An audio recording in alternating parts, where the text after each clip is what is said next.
Excuse me. All right, and we are live. Welcome to H.Y.S.T. I'm Bradley Hackworth, joined by Jonathan Ems, otherwise known as Doc. Greetings, fellow humans. And this week we're doing our Halloween episode, even though last year we dressed up. This year we didn't dress up.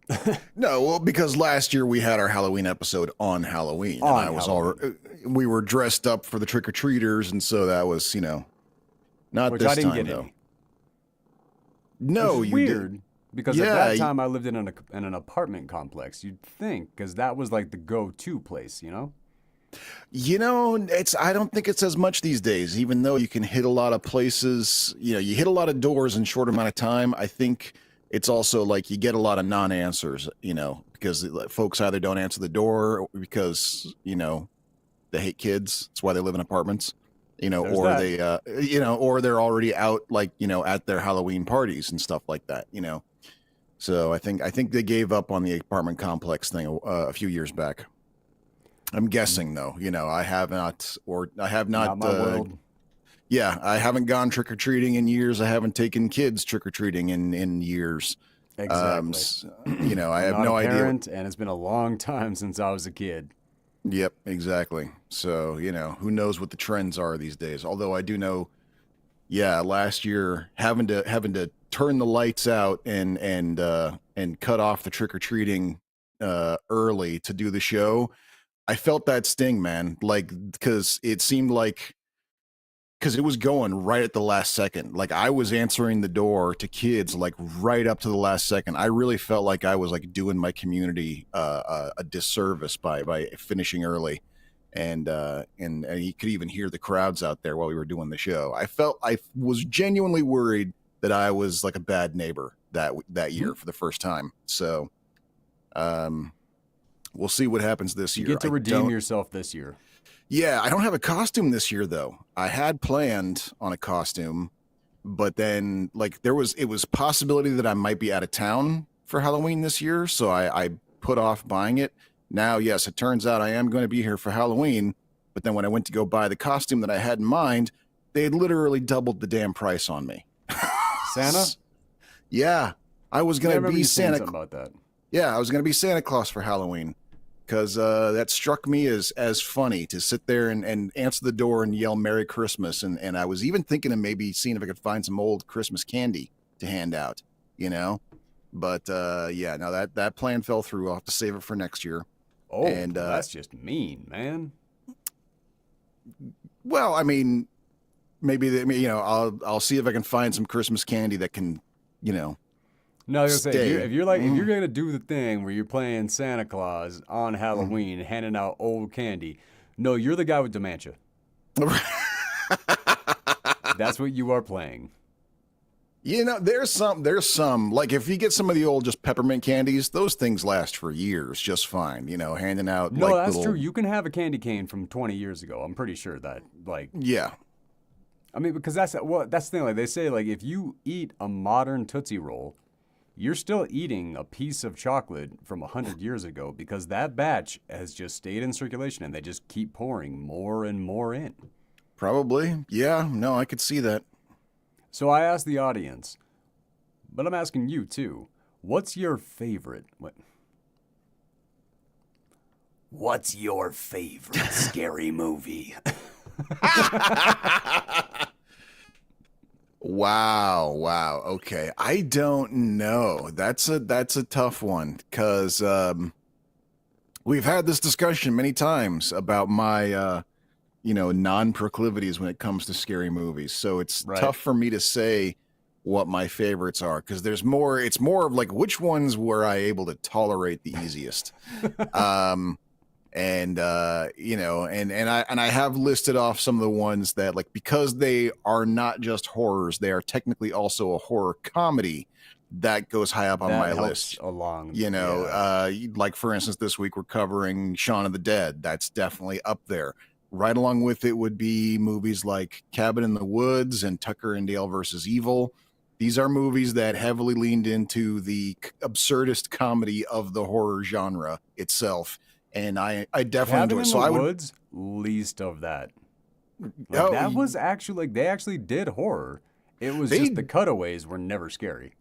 No, that's true. Yeah, yeah. It was almost like two movies in one, kind Hmm. of, in a few ways. Yeah. Which I But like that about Cabin in the Woods. That was a good one. I yeah. still say like the entire like Joss Whedon is rebooting Buffy and like doing all this stuff. The biggest miss that he had was making a series out of Cabin in the Woods. Oh, you think you should have made a series out of it instead of a movie? At, no. Movie and a series. Mm, The success of Cabin in the Woods, everybody who's seen it loves it. right. I mean, that is almost universal, I would say. Yeah. But that entire list of all the things that they could have activated and all of that, you had like 6 seasons worth of TV right there, ready to go. No, it's a good point. Yeah. Yep. There's all the times they succeeded and stuff like that. No, those could have all been actual true horror and Yep. then end on Cabin in the Woods. And yeah, and just for shits and giggles, have Sigourney Weaver come in and do her cameo as the final episode of every season, and that would have. Oh God, yeah. If you went where the like, oh man, if you went a full season Yeah. for each one of those, no, you had like 50 seasons ready to go. Right. That could have been the new Tales of the Crypt. Oh, Tales from the Crypt Keeper is coming back. Really? Or Tales from the Okay. Crypt, or Tales from the Crypt. Yeah. yeah. Okay. And I could see that. That's kind of one of the, I mean, anthology shows don't ever have to die. That's kind of they're kind No, of they don't. they're pre-built to kind of just always be a thing because of the nature of the fact that every episode is something different. When with Jordan Peele brought back the Twilight Zone for a couple of seasons. That's worked, right. Yeah. that worked out great. Loved that one. Tales from the Dark Side. I mean, that's a hit or miss one. Tales from the Dark Side. I liked the movie, but like the series, it was very much like we're just trying really hard to be Tales from the Crypt, aren't we? Never quite catching that magic. It's yeah. It was the host. Tales Yeah. from the Crypt. It was the host. Right. Yeah. No, that's true. Yeah, that's And a very there's a good point. very good reason. And they were clever to do this. Mhm. The eyes that were used for the Crypt Keeper, those were Chucky's eyes, the original Chucky. Brilliant. Okay. Yeah. Everybody knew, but it was subconscious. Everybody like oh, I've been creeped out by those before. Like Right. I yeah. didn't even know until recently. That's news to me. Yeah, I didn't even know about that. And on that subject, I would say I'm genuinely a fan of the Child's Play series. Actually, Well, as soon as Jennifer Tilly walked into the series, I'm sure you were all about it. Oh well, that certainly helped. But even before that, like I saw the first Child's Play movie, on VHS at a Halloween party. It was freaking hilarious because this was one of those setups where it was like we had like the neighborhood parents. Like at the time I was living with my dad in this like kind of duplex community. It was like a street that had like all the houses on the street were all duplexes. So we had like the next door neighbors that we shared the house with kind of. And then next door was another two set house. All the parents from all the duplexes all left and went into their own party. And all of us kids gathered together in my next door neighbor's house with one babysitter watching after all the kids. And that's really close to the first time I watched Pet Sematary. You see, that's the thing. I think that this might be one of those like 80s/90s kids' rites of passage, where where you get to get out. That's a really good question. To my knowledge, it didn't really happen to my kids, so I don't know. I was kind of like already like out of the party game by the time they came around, so I don't know. Well, yeah, I know that. Sure. Yeah. But so I saw Child's Play in that situation, and the babysitter was an older girl that I got along with really well. So it was a happy memory altogether. And so, yeah, I just kind of like when Child's Play 2 came out, there was a part of me that went like, well, maybe this will be good, you know? And so I kind of like actually kept up with the Child's Play series. And then, yeah, when Jennifer Tilly entered, that was just all the more reason for me to keep up with it. And yeah. So That might be the most surprising thing I have ever heard about you, because the Child's Play series is one of the scariest ones for me. oh, sure. Yeah. Well, to think it did affect me. I mean, believe me, when I did become a parent, I made a personal choice to be as nice to all of my children's toys as I possibly could. I never stepped on one. I never would pick one up and go like this piece of shit and toss it. Like I was a better parent to my kids' toys than I was to my kids. I'm not. So it did, it did leave a mark. No, I get it, because I don't know. I don't know where this came from. I don't know if my sister ever actually liked this, but when I was a kid, my sister collected porcelain dolls, like almost historical looking ones, you know? Right. Yeah. Yeah. Very, No, that's very creepy as nice, fuck. very high quality. And after I saw Child's Play, I was out. Like, just, Iris, what are you doing? What, you just staring into the? Becoming a star. That's what she's doing. That is what we call stage presence. Hmm. Like these two cats are gonna start fighting during the show. I guarantee it.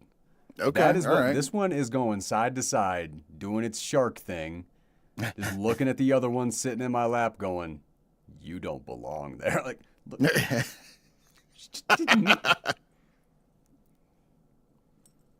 I'm waiting for it.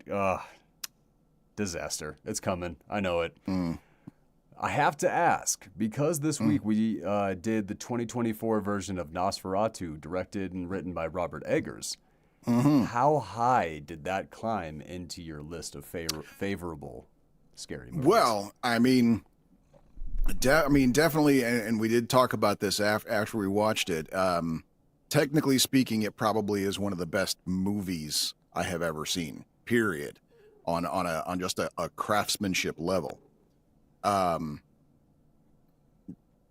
I would never want to watch it again, because if it was freaky as fuck.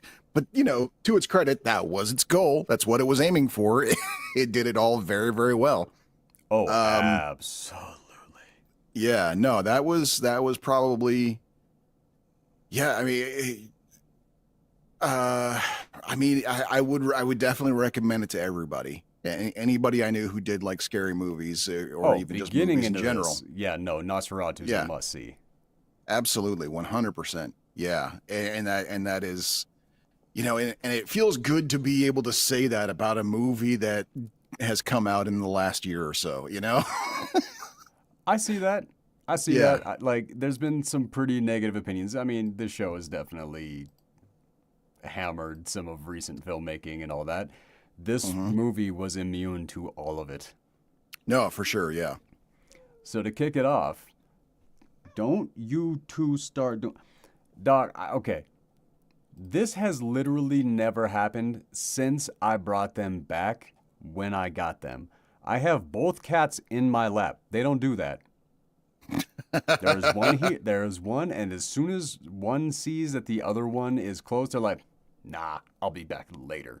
I have them both in my lap right now, and I got one sitting on the other one and just egging it on. Right, yeah. And this is happening because Mama's been out of town for too long. They're having mom withdrawals. She gets back from her work trip tomorrow. And I know this cat is absolutely going to lose its mind. Yeah. Oh my God. No, but Nosferatu, directed by Robert Eggers, written by Robert Eggers, and based off of the book by Bram Stoker and the original screenplay by Heinrich Galeen. Right, yeah. and starring Lily Rose Depp, Nicholas Hoult, and Bill Skarsgård. And I I have to sing all the possible praise that I can for Bill Skarsgård. It is Mm-hmm. unreasonable. Yeah. Just oh my god, like we've met some horror icons, you Oh and yeah, I together for sure. Yep. out in L.A. at the premiere for The Activated Man. We've met some icons. This is the next. You take Nit or It. You take Orlok. Just those two together. Oh my God. Yeah. No, it's crazy. It just yeah. Now, you give Robert Englund a little bit of a run for the terror when it comes to that because, yeah, he gave us Freddy, and oh my God, he is the only Freddy. No, for sure. Yeah. It's really hard to imagine anybody Because, else. like, we had that guy. I can't think of his name right now, but he's the guy who played Rorschach in the live action. Oh, The Watchmen yeah. movie. I know who you're talking about. I cannot think of his name right now either. Oh, we lost Doc, and give him a second. He'll be right back. I got. Oh, this is so stupid. Doc, I need you to do me a favor. What's up?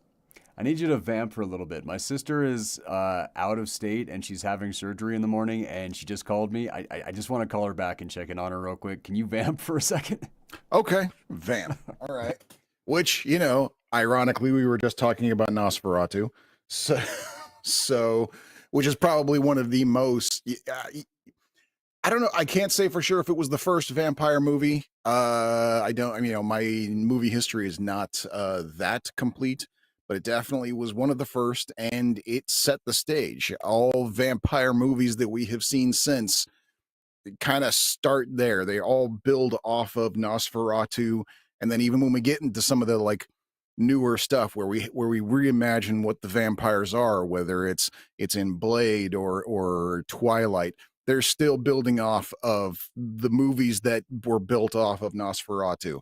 So that old version of Nosferatu from like 1910, 1920, whenever it came out, that's the vampire movie.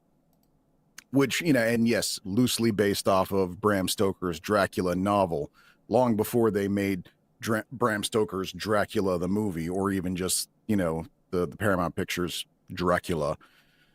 So to see this, like, what was that? I gotta say, Doc, you need to go to IMDb and look up Heinrich Gehlen's A Daughter of Destiny from 1928. And then I would like an apology from every old person to say that we're crude now. Okay. 1928. Daughter of Destiny. The cover of this film from 1928 will get us kicked off YouTube.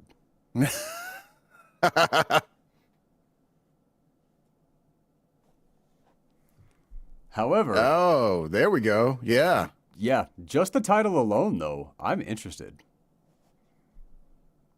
And this is a vampire movie? I don't know. I was just What? looking up the original.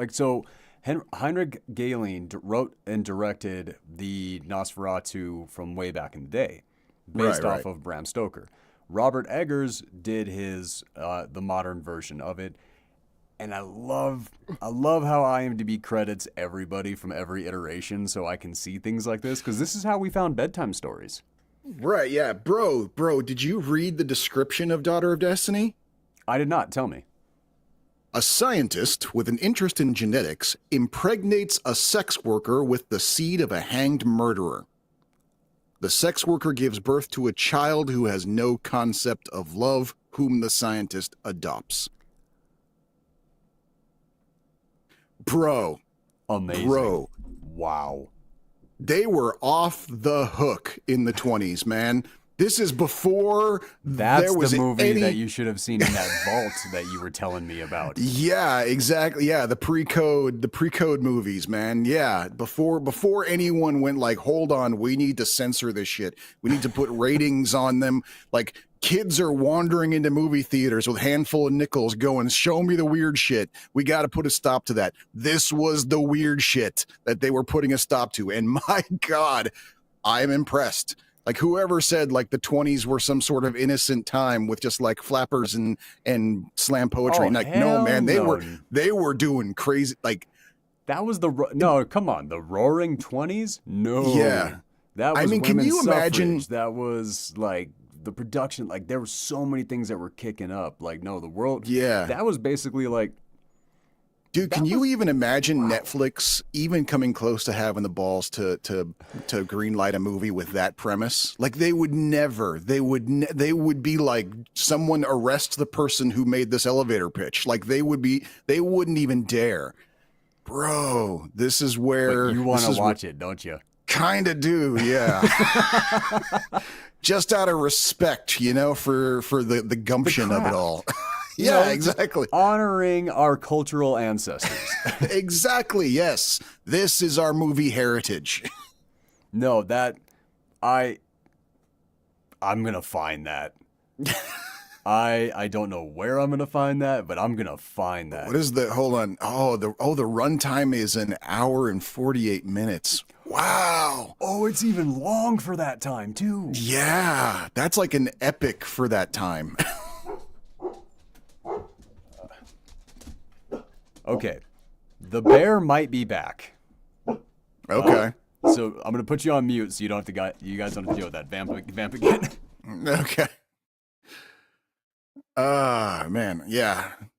I was telling Brad the other day. This is why the subject came up.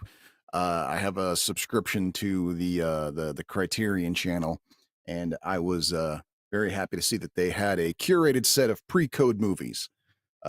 Pre-code meaning before they had any sort of like rating system or set of rules where it's like you can't curse too often or else it's not going to be in the theaters or something like that. And there was always talk about how the reason why the Hayes Code, as it was called first before it became the rating system, that things were out of control. You know, there was just too much salacious sexual stuff going on in movies, and they had to tamp down on it. And so when I saw that Criterion Channel had this curated list of pre-code movies from the early 30s, I was like, oh, this is where the really good stuff is.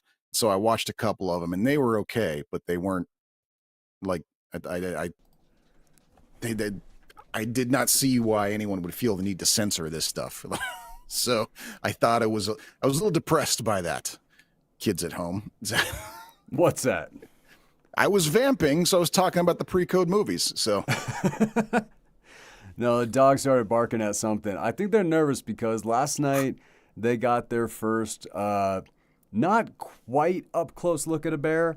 I took them out to give them like their last time of the night, and we got outside a couple steps, and as soon as we were like 5 feet away from the door, I just hear, and just like me and the dogs, all three of us, our heads just, and I grabbed the dogs, and because we all paused, and the girls were looking, they were like, and you could see like they were just kind of like trying, like their wheels were turning, like, what is that? What am I looking at? And I was like, okay, if they don't recognize it, I know what it is. Time to go. Right, because yeah, yep. Immediately they see deer, they're barking, they're going after everything like that. Yeah, no. They're like, look, chew toy. Right. But when they saw something else, they're like, right, yeah. I was like, is this no. friend? Is it food? I can't tell. The fact that they're thinking at all scared the bejesus out of me, man. Yep. So I took my dogs inside, and then I went back outside with my flashlight to go look for it.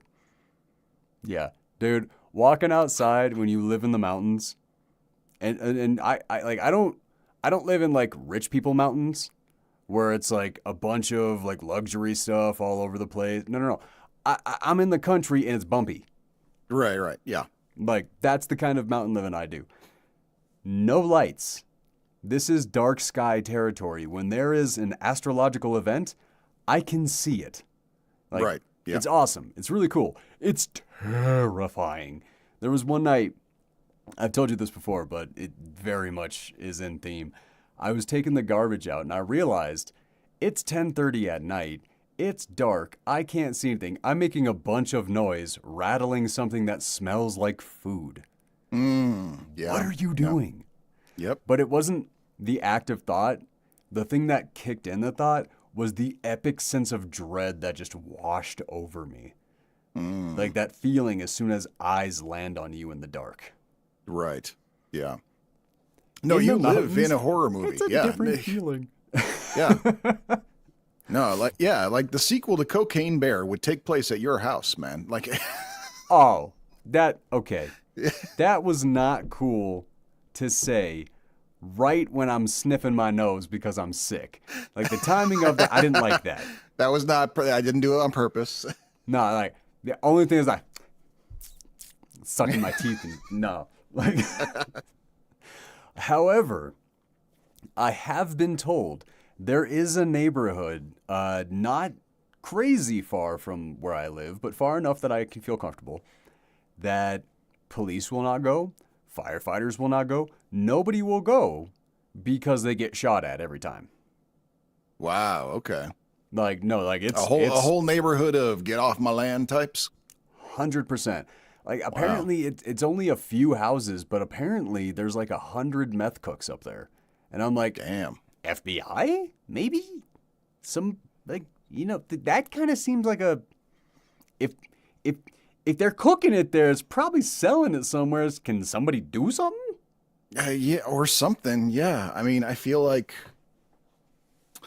I mean, I don't know. I hear all of the weirdest stuff. Like I remember, a friend of mine telling me a story about when he was like driving cross country and he got, and this was, years ago before GPS and stuff like that. And so he got lost reading a map, ended up in some town. He stopped to ask directions and it was like he got surrounded by like the sheriff and like a bunch of deputies. Like he rolled into town to go like find a diner, see if he can get directions.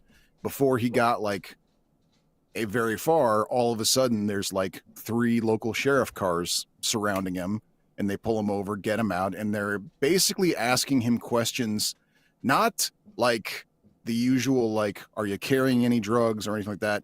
They were basically asking him if the federal government had sent him. What? Where? Yeah. Where? I think this was I think he said it was somewhere in Wyoming. He wasn't sure where because he was lost, but he was. Well, yeah, but you still tend to know what state you were in. Yeah, but it was a few years ago he told me the story. I don't remember myself exactly what he was saying. So Okay, yeah, that's fair. But right. but yeah, somewhere in the middle of America where, the sheriff had basically, now owned the whole town and didn't want the feds coming in to fuck with them. And so they were stopping every stranger that rolled through. I would have left and called the feds at that point. Right. Like, hey, I was out for a drive and if you see something, say something, right? No, that's, oh my God.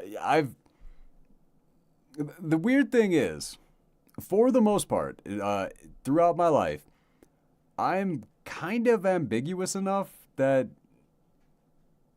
everybody white thinks I'm white with a little bit of extra, and then everybody else, and so many times over and over, I've gone to places and they're like, you're from here, but you're mixed with something, right? Like when I'm in another country, like until I talk, they're like, oh, you're American. I'm like, Right, yeah. Yeah, they're like, I thought you were Arabic and like, I don't know, Irish. I'm like, Right, yeah. how does that work in so many countries? No, it's really weird, man. Yeah, no, and that's kind of one of those things where that's why I find like the whole kind of like white people need to band together, the European ethno state kind of thing. Like, no, this is funny to me because What? I have been to Europe and there's no such thing as white people in Europe. Like, Not really. Most of them kind of look like me. It's yeah, it's a question mark.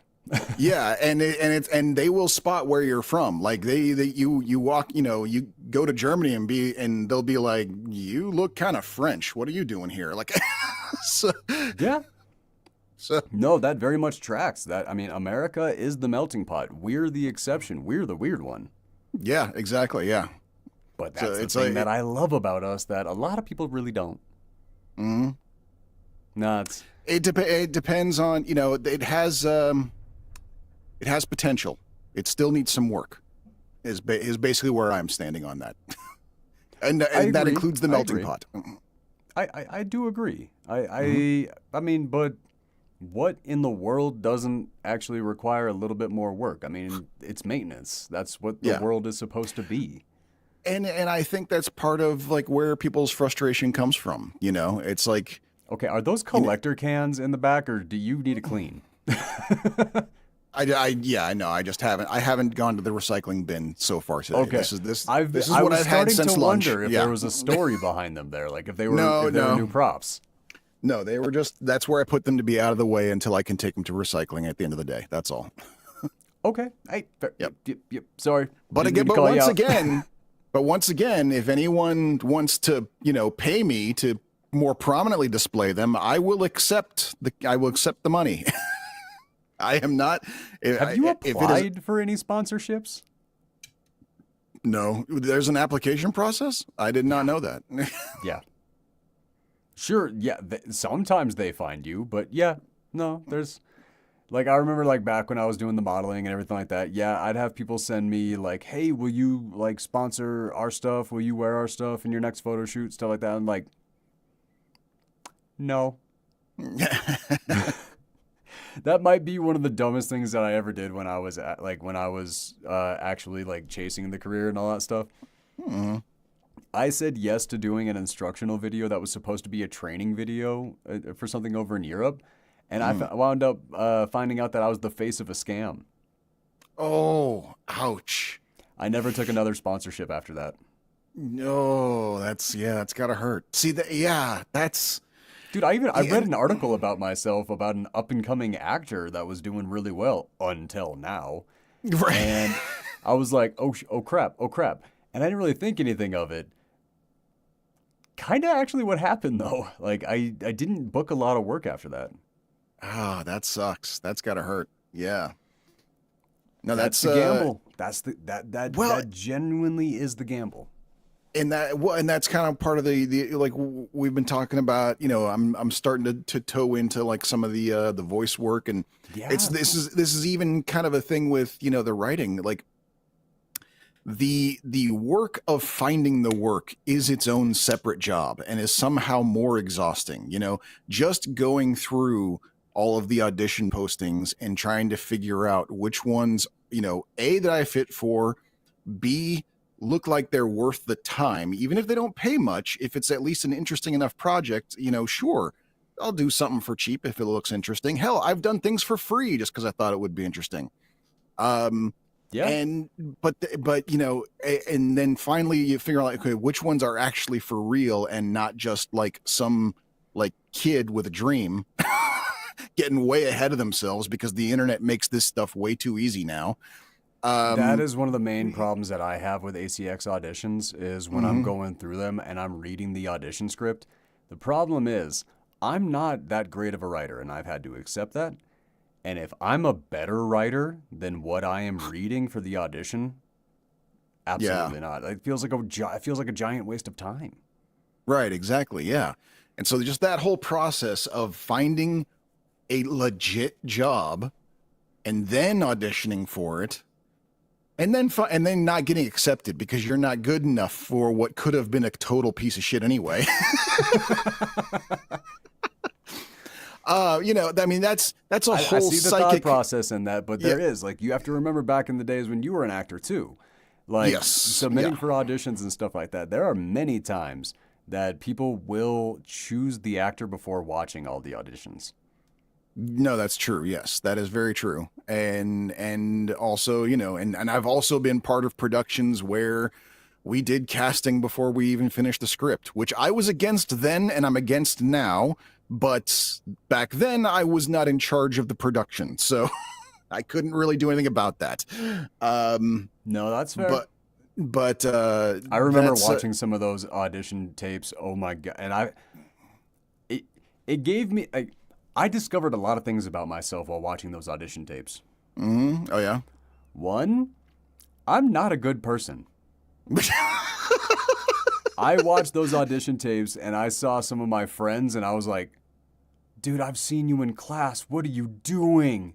Right, yeah. Like yeah. I just all the judgments come across and I'm like, and then like I found out how insecure I am because I was like, is this what my audition tapes look like in somebody else's eyes? Right? Yeah, no. See, I was doing the same thing. I'm sitting there watching these auditions going like, is this what I look like when I'm auditioning? I better be really nice to this person.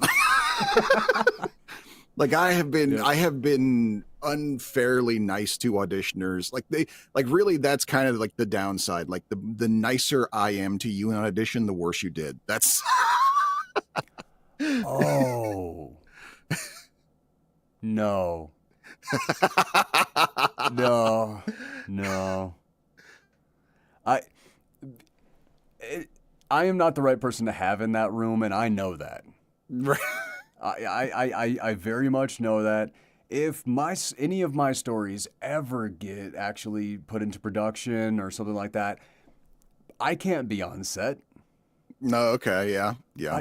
I know that about myself. I know, like, I'll be sitting in the room and I'll hear somebody go, "Oh, that was amazing," and you'll just hear off on the side, Right. "Well, that was rude. Whoever did that." Right. Yeah. Like, no, oh, I would be so afraid of them doing the wrong thing. But back to Nosferatu, and this actually ties very well in with it. I could not be in the casting process because casting directors have a very particular skill. And oftentimes, if you have a cast where everybody is kind of a C, maybe border on B grade actor, you can't cast an A actor in that movie because it showcases all of the lack of talent and skill in everybody else.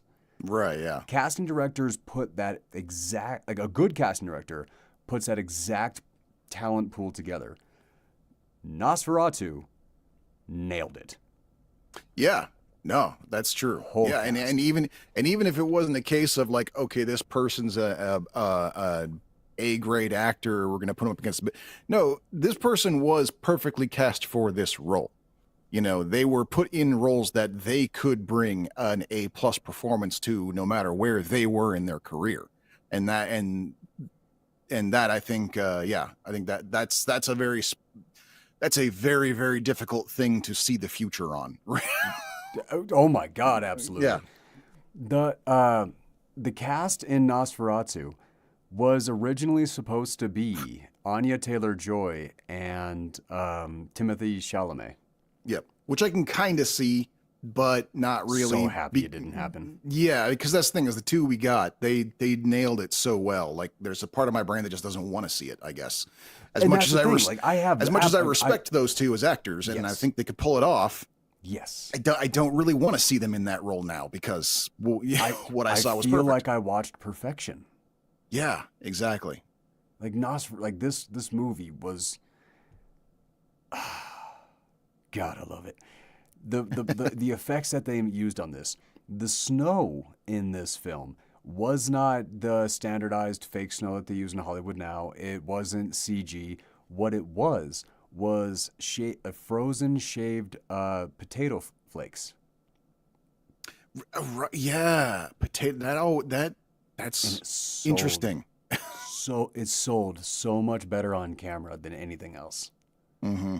Yeah. It was freaking stunning. The rats that they used in this film, I think they had about 5,000 rats that they said.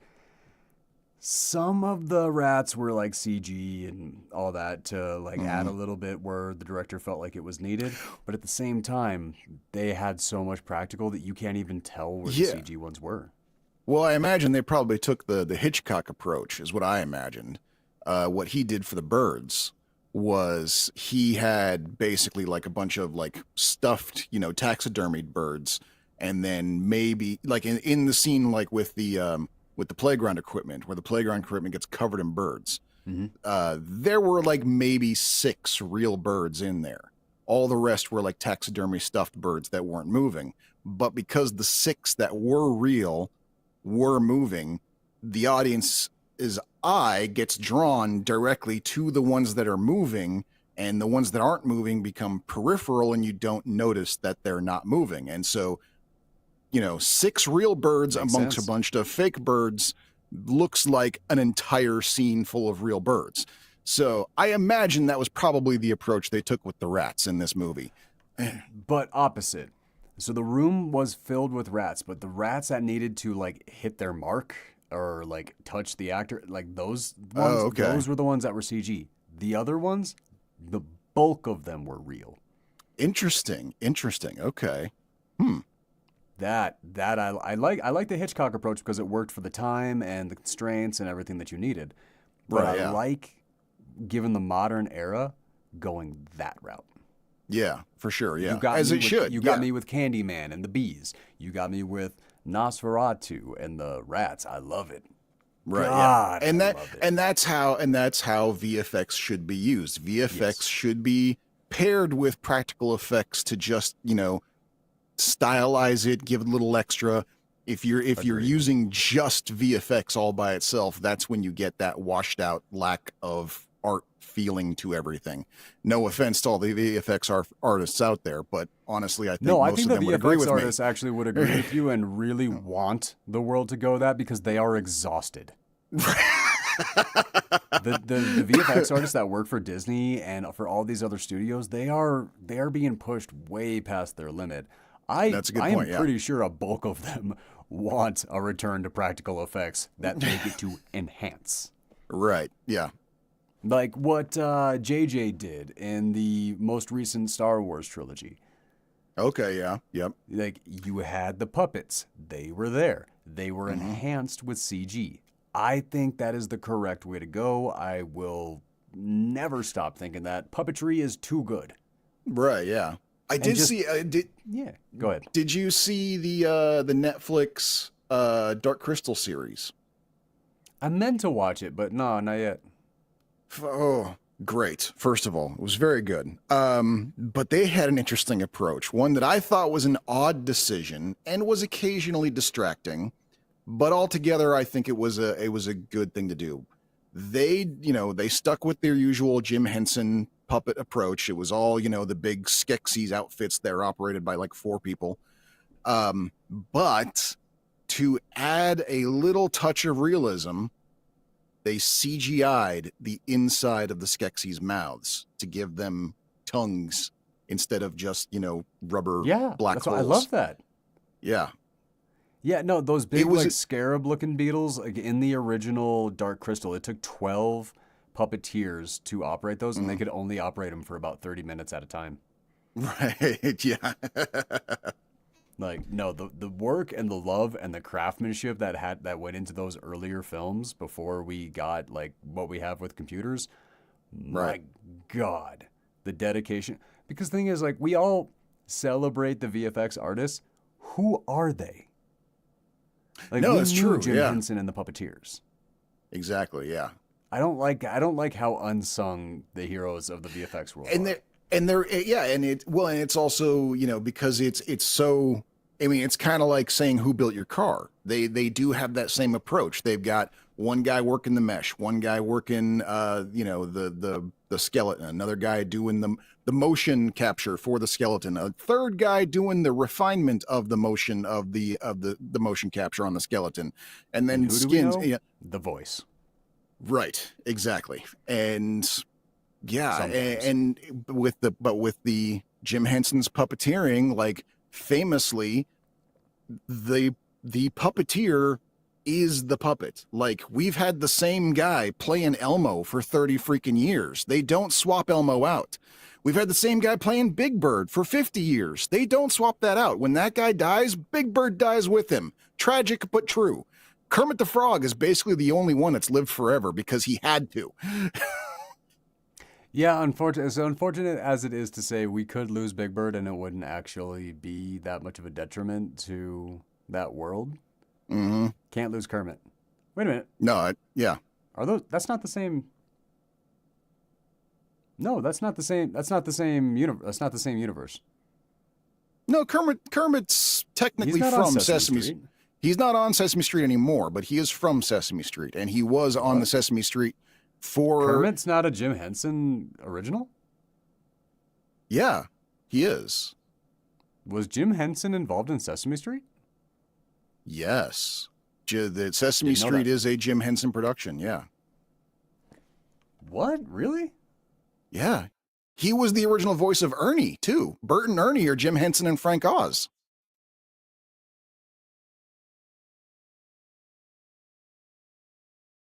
Grover is Frank Oz.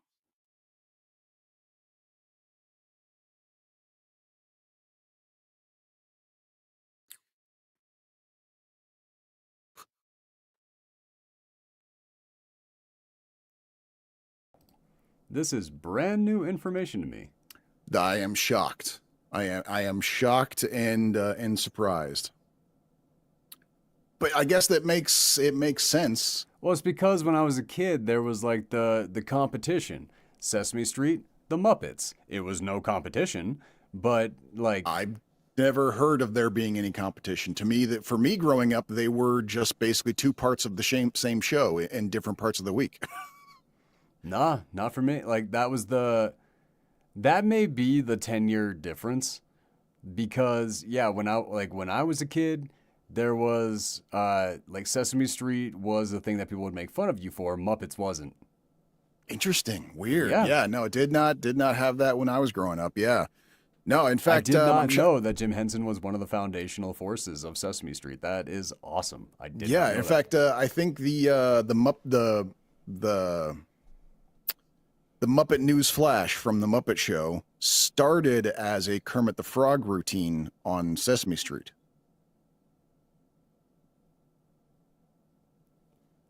I want to say. I'm not 100% sure on that. No. Kermit the Frog, who often appeared as a roving news reporter, as well as Ernie, Guy Smiley, and others. Yep. Dude, that's awesome. Oh, yeah, and most famously, Frank Oz and Jim Henson, the comedic duo of Bert and Ernie. Yep. Except for some reason in this article it says Ernie and Bert, and you are just wrong for putting it that way. Who? What Philistine wrote that article? That is just objectively the wrong way to reference those two puppets. No one has ever said Ernie and Bert ever. No, okay. Speaking of voices, though, Bill Skarsgård and his Orlok voice. Yes. Yeah. No, that was so good. Haunting is a word for it for sure. Yeah. What is it? Hungarian? Some sort of like pseudo old worldish Hungarian. Yeah, like Hungarian from like 400 years ago, kind of. You know, like some of the research that I was doing into the movie, like you remember that scene where they had the young naked virgin on the horse and they were like going through trying to find a vampire?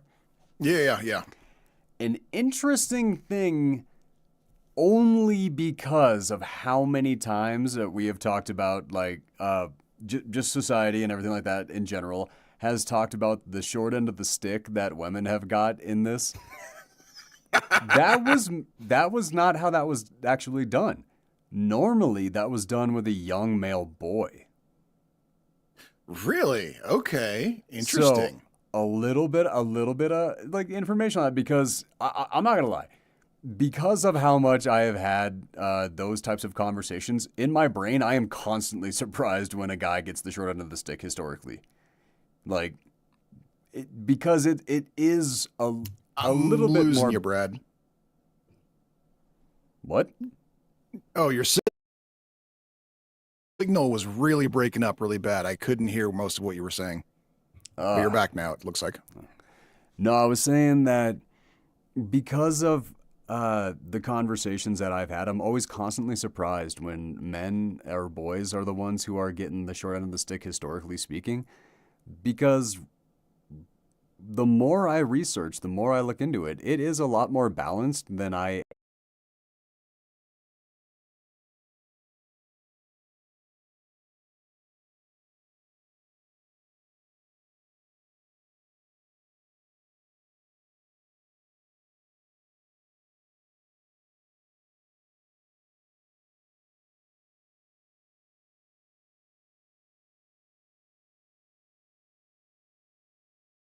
Narrow point of view, yeah, the world is big. Yes, there's all different cultures. Yes, sometimes guys get the short end of the stick. Sometimes women get the short end of the stick. You know, Something is wrong with the internet service. We actually lost our live connection and it had to reconnect. Like something's. You think like another Amazon thing is going on? that's a really good question. I don't know.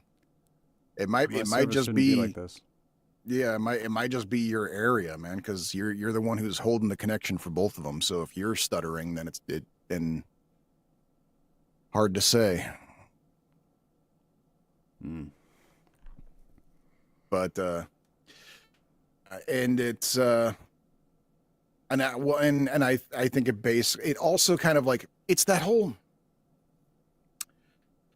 I'm going to use one of the buzzwords, but I can't think of a replacement at the moment. Mm.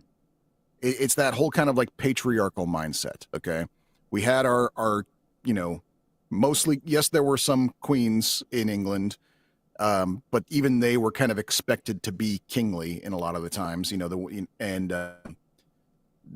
it was a very kind of like man above woman kind of thing. So any sort of nations and histories that didn't follow that were kind of easily dismissed by, it's like, they were destined to fall anyway because there was a bunch of chicks running the place. So, we only kind of really focus on other patriarchal histories, which, yeah, women are getting the short end of the stick there. And so yeah, I don't know enough about history to really like go into depth about it. That's my kind of like, Well, no, armchair I thought it was 2 cents. I thought it was interesting that they had to go with the choice of using a young female virgin because audiences would not believe that a young boy was used because of the narrative that has been used throughout so much of modern times. Becomes the Tiffany the problem. fact that an as we audience mentioned wouldn't before, even yeah. believe that a young Right. boy would be used, that's a little. I think we're losing the message when we're actually trying to teach people about history, because No, yeah. it's more of a team thing. Like when you have like women versus men, girls versus boys, like stuff like that, then you get into the mentality, and when you kind of view things as that way, you get in the mentality of no, this is this, this is this, this is this, and the same way that it goes with literally any ghost sports. Just plain and simple. Oh, Just yeah. go your favorite sports team, whatever you're rooting for. You're going to celebrate their victories. You're going to care more about their losses. And you're going to, again, care more about the unfair treatments of like those. It's just your team. Probably, yeah. Yeah. And the thing is, when it comes to like feminism, like historically and everything like that, where you're looking at the history of these things, it's just, I think it's just like bringing up in the conversation that there were white slaves as well as every other kind of like of person. It's, yeah, it's true. Yeah, it happened. Nobody cares. Right, yeah. Like, Exactly, yeah. young boys were sacrificed. Like, nobody cares. Right, yeah. Like, yeah. I don't think it's that people don't fully understand that, believe it, or know it. I just think they don't care. Yeah, well, and I So thi- you and I have think to it's- have a young girl be the one Yeah. that is in danger, because a young boy being in danger, nobody cares. Yeah, well, and I don't know if it's that nobody cares. I Well, think that's it's a big like blanket statement, but yeah. and it does it's kind of tugs at it tugs at these sort of like subconscious things, because it's like we have not just like our, like well there's an example, for instance, a really great example in a TV show where you've got that I saw a while back. You basically have this like lesbian couple, and one of them is, you know, doing a murder board thing basically. While it looks the joke is that it looks like she's painting and her partner is posing, and then when she turns the painting around, it's actually a murder board, and so she's been murder boarding the whole time, working on this mystery. And her partner's like, "Why have I been posing this whole time?" And she's like, "You just brighten up the room. I like it when you do that, you know." And so it's like. Now, it's like if this had been a guy-girl situation, this would have been seen as exploitive, abusive. If it had been gender reversed, where it was the guy doing that, it would have been seen as emasculating and degrading to him.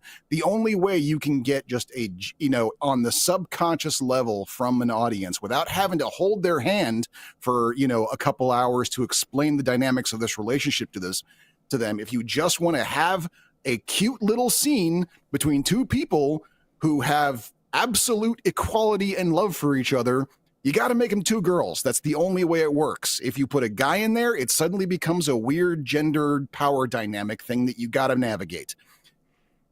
And so, yeah, that's why we get so many lesbian relationships now, is because we don't want to fucking deal with that shit anymore. We just want people to be in love. So make them two girls so we don't got to fuck with it. That is a really pathetic thing, and I actually think you're right on that. Like, that does seem to be the safe way to go about it, even though, yeah, it definitely annoys some conservatives and everything like that. Mm-hmm. But in the same vein, oh God, that is true.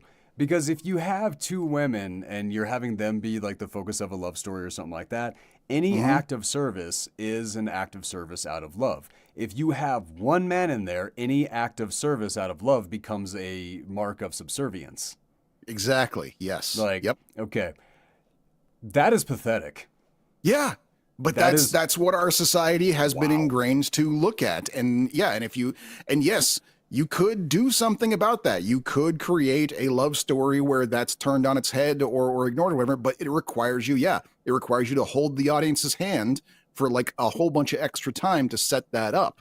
And so now this falls back to a previous conversation that we were having, where I was talking about where a lot of the death of Hollywood and movies and theater and stuff like that is people because everybody is trying to give the message to change the world, and damn near nobody is just making entertainment anymore. Yeah, no, I see your point there. Yes. Like, people don't go to the movies to see themselves and their own lives reflected in an entertaining way where all the horror of bills and mortgage and all the crap and everything, just the day-to-day annoyances. Like, people aren't seeing movies that they go and just see an adventure, a day in the life of, or anything like that. Instead, everybody is being subjected to everybody's, oh my God, this is the one that's going to change the world. Fuck off. Like, yes, it's important to have those messages in movies, but when you put them in all, you're gonna lose your audience, because a lot of the entertainment factor is seeing ourselves in extraordinary situations. Mm-hmm. And you're not wrong. But I think the balance. There's balance, yeah, but there's also, because here's the thing, even in those day in the life of type movies you're talking about, number one thing comes to mind, of course, that my single most favorite day in the life movie of all time is The Paper. So even that one has, maybe not change the world commentary, but it's got commentary. It's got commentary about the justice system. It's got commentary about... That is what I'm talking about with it's the balance is nailed in The Paper. Okay. It's perfect. Okay, I see what you're saying. That story exists and it drives the entire narrative, but that is not our story. Okay, I see what you're saying. Okay. we care about the characters in the paper because we can see ourselves in at least 3 or 4 of each of the characters in the paper if you're any kind of even close to a rounded person. Like, that is the power of the paper. What is driving those characters? That is an amazing, that's the balance I'm talking about. We saw it, we were faced with it, but then we still got to, we got to see that story and face that story and then still jump into the escapism of the work life of the paper. Okay. I see what you're saying. Okay. And that's what made it work so much. I need to go back out. I need to watch the paper again. That was good. That was really good. Yeah. Just Marissa Tomei being pregnant. God. Waddling Why through did that every fl- scene. Marissa Tomei was what a delight. Mm-hmm. Yes. Although I do have to say, and the one thing I don't have that much of a beef with it because it did work in this movie. But one of the things that had always annoyed me about movies in general is that no one is ever pregnant unless the climax of the movie is them giving birth at the least opportune time. With one exception, there is one movie in the freaking world that I can think of that doesn't have that, and it's Fargo. Fargo is the only movie where, Frances McDormand's character starts and ends the movie pregnant the whole time. And that's it. I know there's more. I'm struggling with remembering it, but give me a second, and I think I can find it. I'm pretty sure. So, what were your favorite parts of Nosferatu?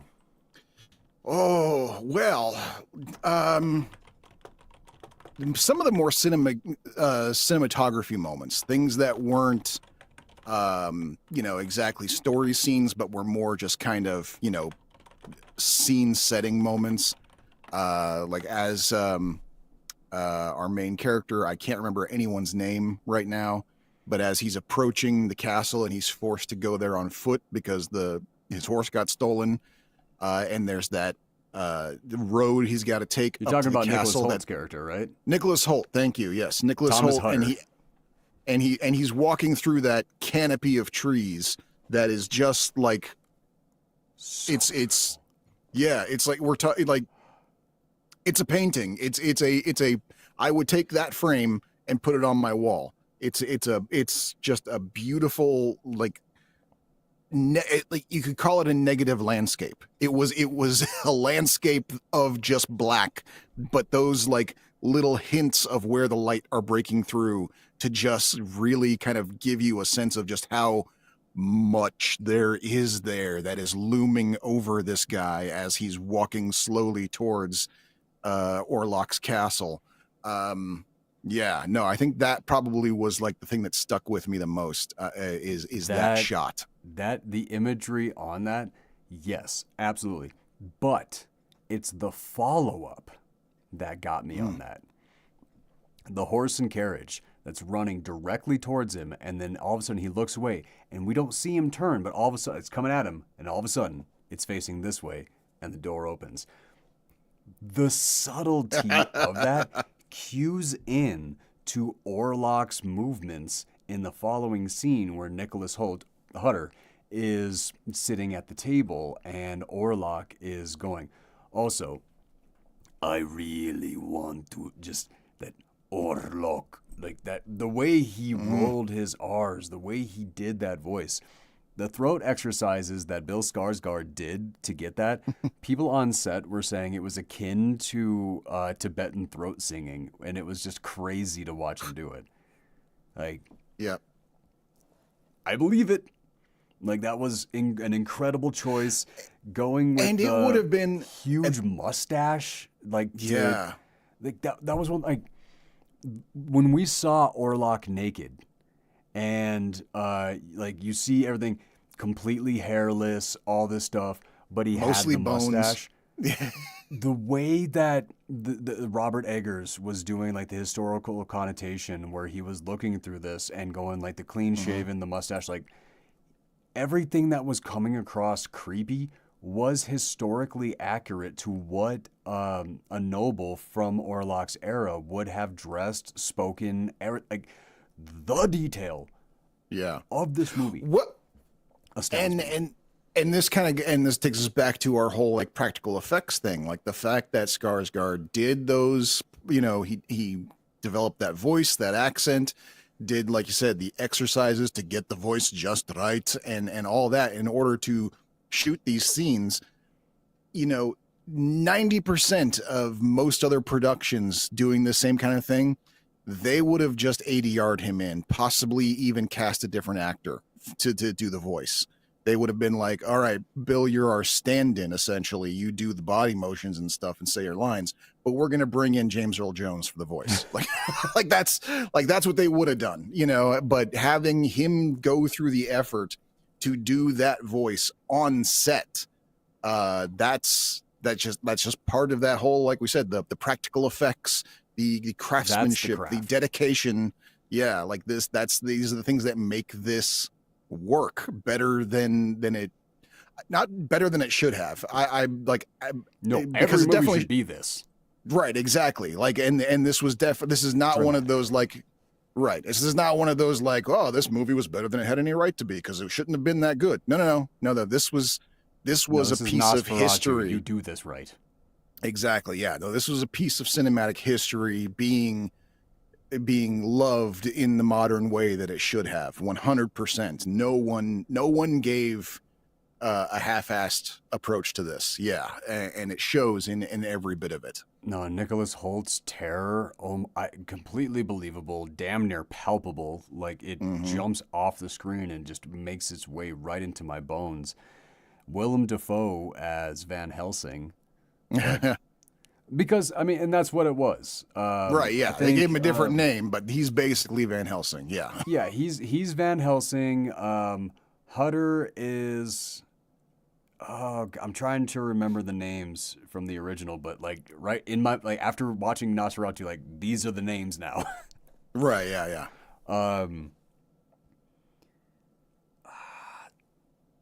Mina, Harker. Hutter is Harker. Jonathan Harker. Right, that's God, right. Yeah. that was that should not have been that hard. I had forgotten all the Dracula names too. But you remember like Wilhelmina, Mina Harker, right? And Jonathan Harker. That was basically Lily Rose Depp and Nicholas Hoult in this character or in this movie. Right. Willem Dafoe was Van Helsing, which Willem Dafoe is Van Helsing. Yes. Oh my God. And I would watch that franchise. Yes. Yes. Absolutely. Willem Dafoe, when he gives a bad performance, I am okay shredding that performance because I know he did that shit on purpose. Because he's Willem Dafoe. Because we've seen him on his A game, so when he doesn't give his A game, we can tell. Yeah. Yeah. Daybreakers. Yeah. No, I know you're still mad about Daybreakers. I'm not mad about it. I'm just confused why. Like, I get it. You're supposed to be Elvis. Willem, you are an amazing actor. There's a lot. There are some roles that you can't do. Elvis is one of them, dog. And here's the worst part. In Daybreak, I'm talking about another vampire movie, but, still, whatever.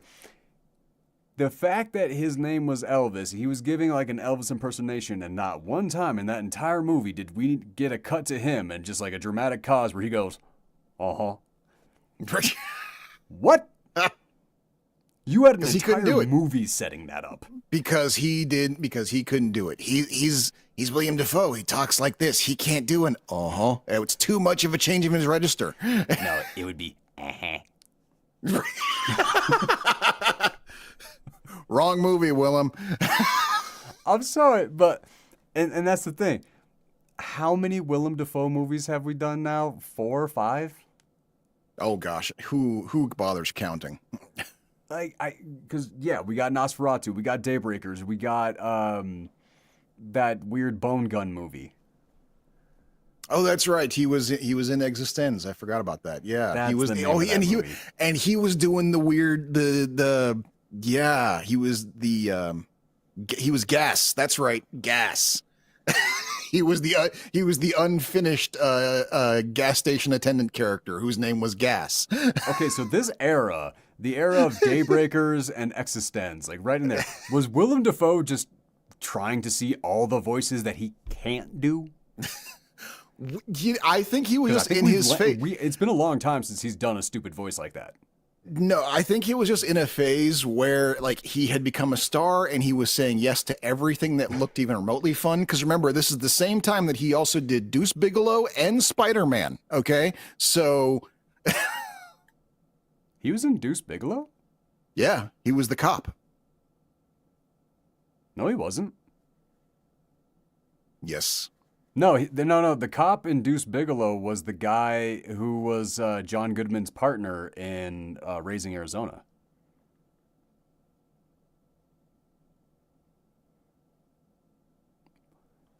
Look it up. I'm pretty sure.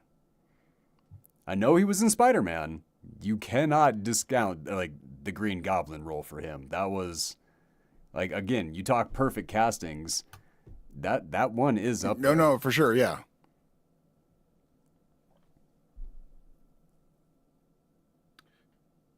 Deuce Bigelow. William Forsythe, Detective Chuck Farler. You're right. Yep. Because like that voice that he has, that character he does in Deuce Bigelow, that's the voice of him that is like in my mind. So when I saw him in Raising Arizona doing that weird, goofy, like I don't know, southern-ish like accent thing, no, that tripped me up so much. I feel like I've jumped universes because it was like one of those like I know for a fact that that was William Dafoe for like 20 years, for like 20 plus years now because I saw the movie. I saw the movie in the theater. I made jokes with my wife about William Dafoe in that movie. We were both pretty sure that that was William Dafoe. How did I mistake William Forsythe for William Dafoe? This I don't know. They don't feel even like look alike. I am in the. I genuinely feel like I have fallen into the wrong universe. That was William Dafoe in my head for decades. I think you're thinking of so Boondock upset Saints right now. because of the drag that he does in Boondock Saints and like some of the stuff in Deuce Bigelow. I can see how that would cross over, like in the brain. Okay, but that was years after. But that is in our same era that we're talking about of Dafoe just picking up whatever weird shit feels, looks like fun. So yeah, that gives, that includes Spider-Man, that includes Boondock Saints. And I need a drink. This is, oh my God.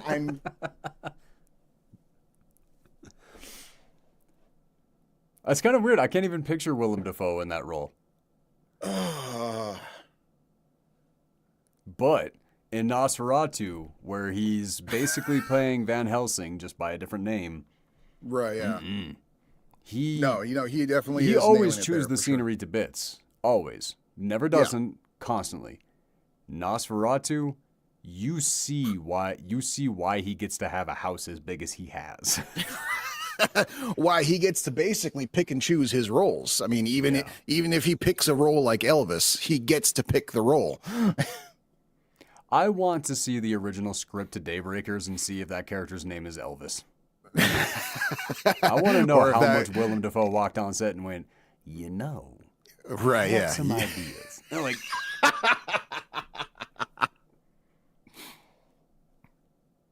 I swear to God, I swear to God, we can look at the original script up. It's probably going to be in a guy's name like James.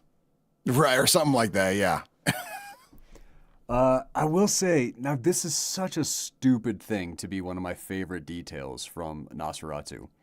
When Nicholas Hoult is going over the deed and the transfer and the contracts and all that stuff, in the wax droppings, there were multiple wax seals with multiple stamps from different people, like a deed would actually do. I have never, a Oh yeah, single time ever yeah. seen more than one wax stamp only on the outside of something. That was such a phenomenal detail. I'm incredibly impressed.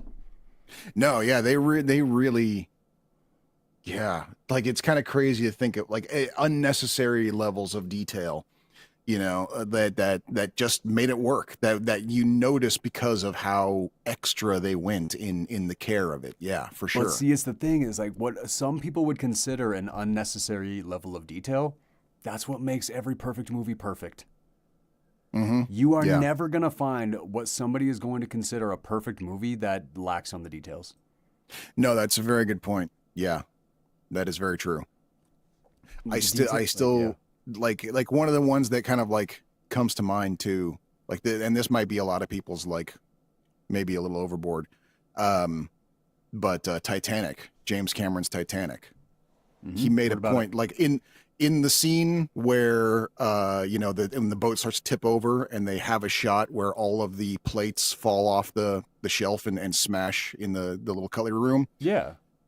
He brags about how he made sure every single plate that gets smashed was hand painted to match the actual pattern that they had on the actual Titanic, which I mean, I don't know what to say about that. Like, it's one of those like, yes, as a film lover, I respect the detail.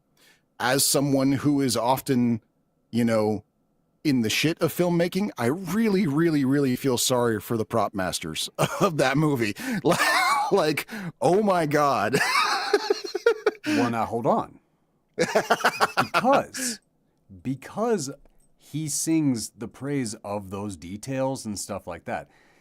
Yes, It's true. He does when you're openly doing talk about something, it. So yeah. yeah, when you're doing something like a historical reenactment like that, there are people, thousands, tens of thousands of people to this day that are obsessed with studying the Titanic and the details and all this.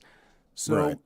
even if your film is made to appease millions of people, but you throw in the details that are going to appease five, those five people are going to scream how thankful they are to the point that thousands of people around them are going to be like, oh, are going to understand the craft that went into it.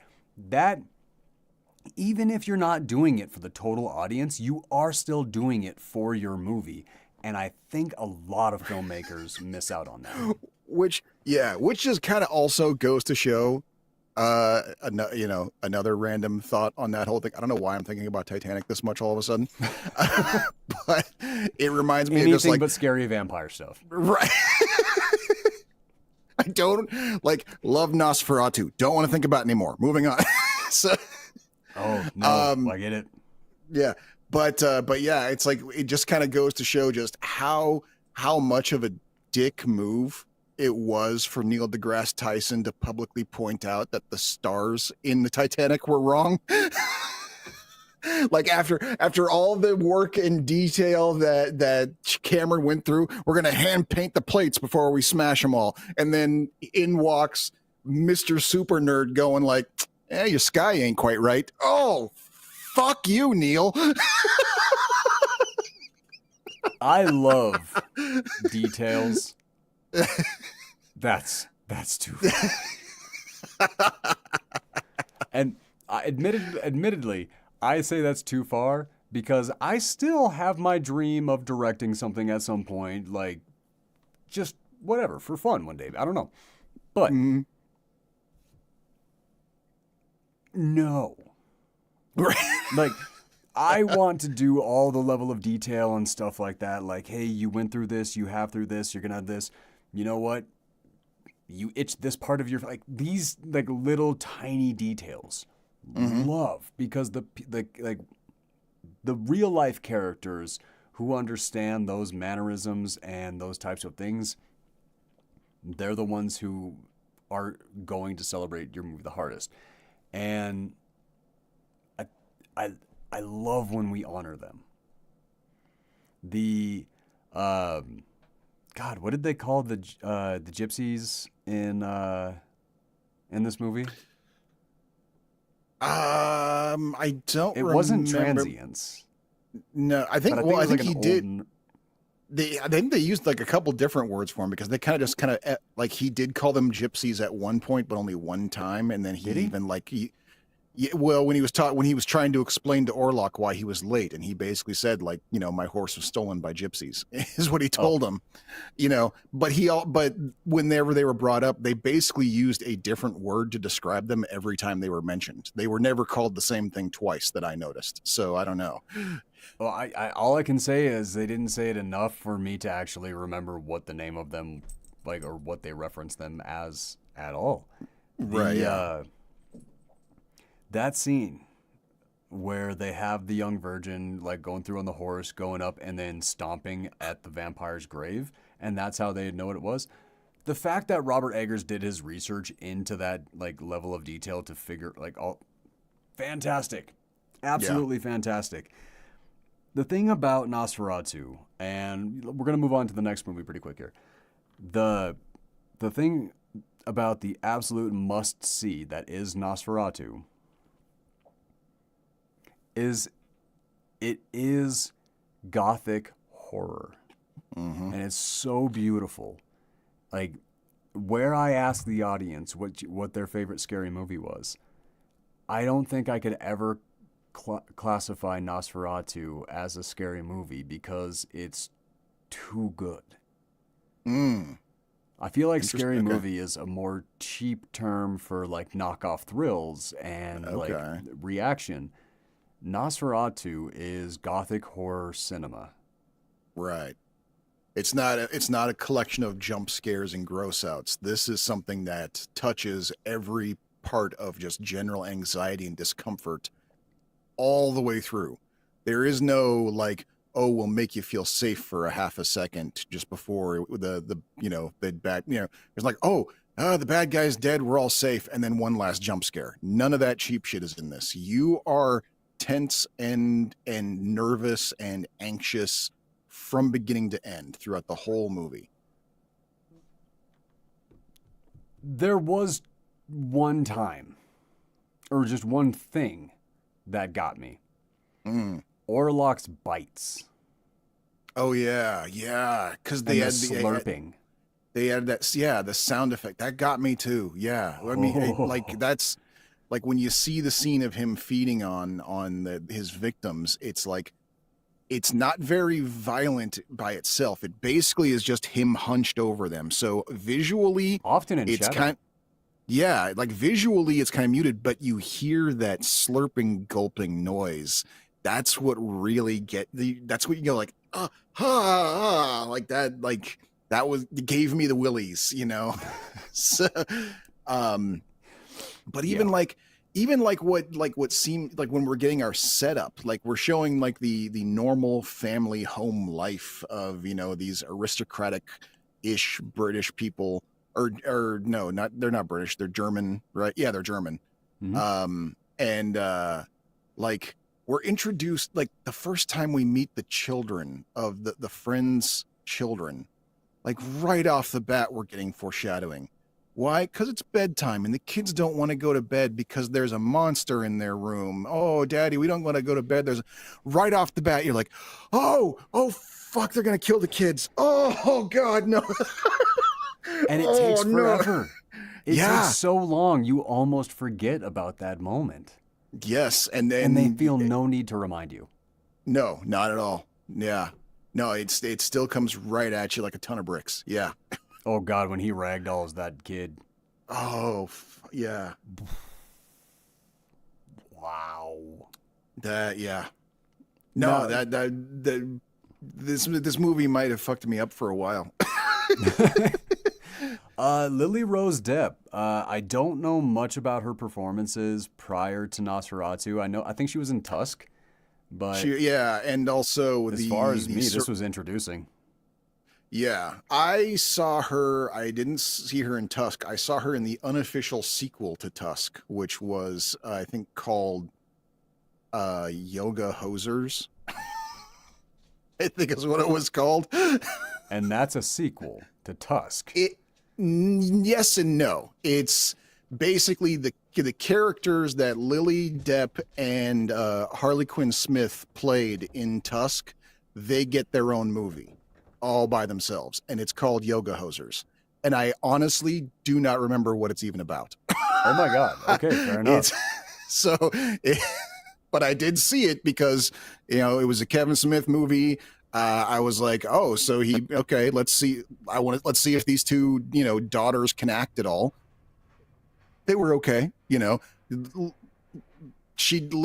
Depp definitely has learned a lot since that movie came out.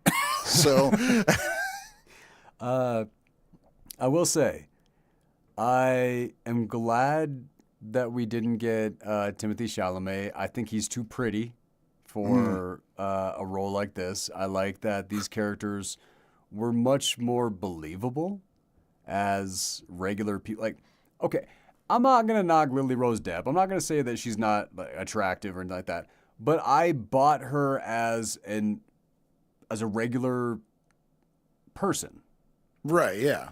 Anya Taylor-Joy, yeah. she's on both sides of that fence. She's got that weird alien cute going on where it's like you kind of like she can either play a mad scientist or a baroness and nothing in between. I don't know. Damn. No, because I'm over here. I'm thinking like,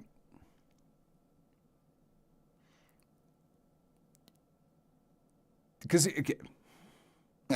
I saw this thing recently that was talking about like the different kinds of attractive that humans are, and there was like Right. the dog attractive, which I think is what I slide into, and then there's like the reptilian attractive, which is what like Timothée Chalamet is. Okay, this is all new information for me. Go on. But it's like there's like different kind of people. There's like different kind of like animal hotness to them. Like there's the dog, the reptile, and there was a third one. I think it was like a rat actually, and like weirdly, and they showed a picture of somebody that like kind of resembled a hot rat, and I was like, that's weird. But even as I'm thinking about it, I don't know for sure if it was a rat. Adrian Brody, right? I could see Adrian Brody as a hot rat. I see that, but I also think he would fit into the reptilian hot. Okay, all right. But that's what I'm saying. Like, Nicholas Hoult and Lily Rose Depp don't fit into that category. They're people. Right, yeah. No, that's true. Yeah, no, they have like the if you would ability have had to Anya Taylor-Joy and Timothée Chalamet in this, I feel like the hotness would have kind of overcome what we were watching at points. Okay, yeah. I feel like this was perfect. No, yeah. I actually did see someone on somebody on TikTok was making a play. They were basically saying like we need, like, when it comes to rom-coms, we need to move away from super hot people in rom-coms. Keep the super hot people in romance, in like really like dramatic romance. In a rom-com, they need to be more normal looking. They need to not, Reflective not of general audience, yeah. Right, exactly, yeah. Like, Which try telling a studio that, because as far as studios are concerned, they're like, no, the hotter the person, the more the box office. We're not gonna, if you can get,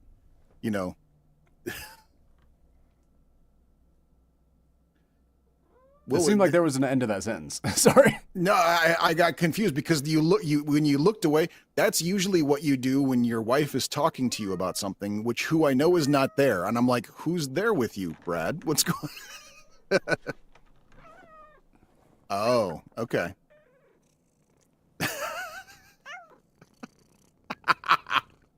This is who is with She's got some things to say about Nosferatu, clearly, and Anna Taylor-Joy. Clearly. Are you done? You're done.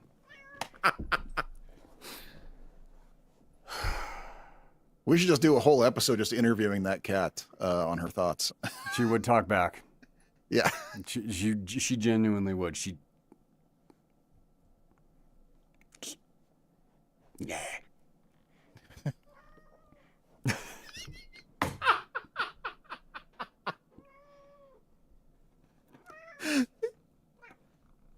Yeah, I get it. There you go. Vidal, come eat the cat.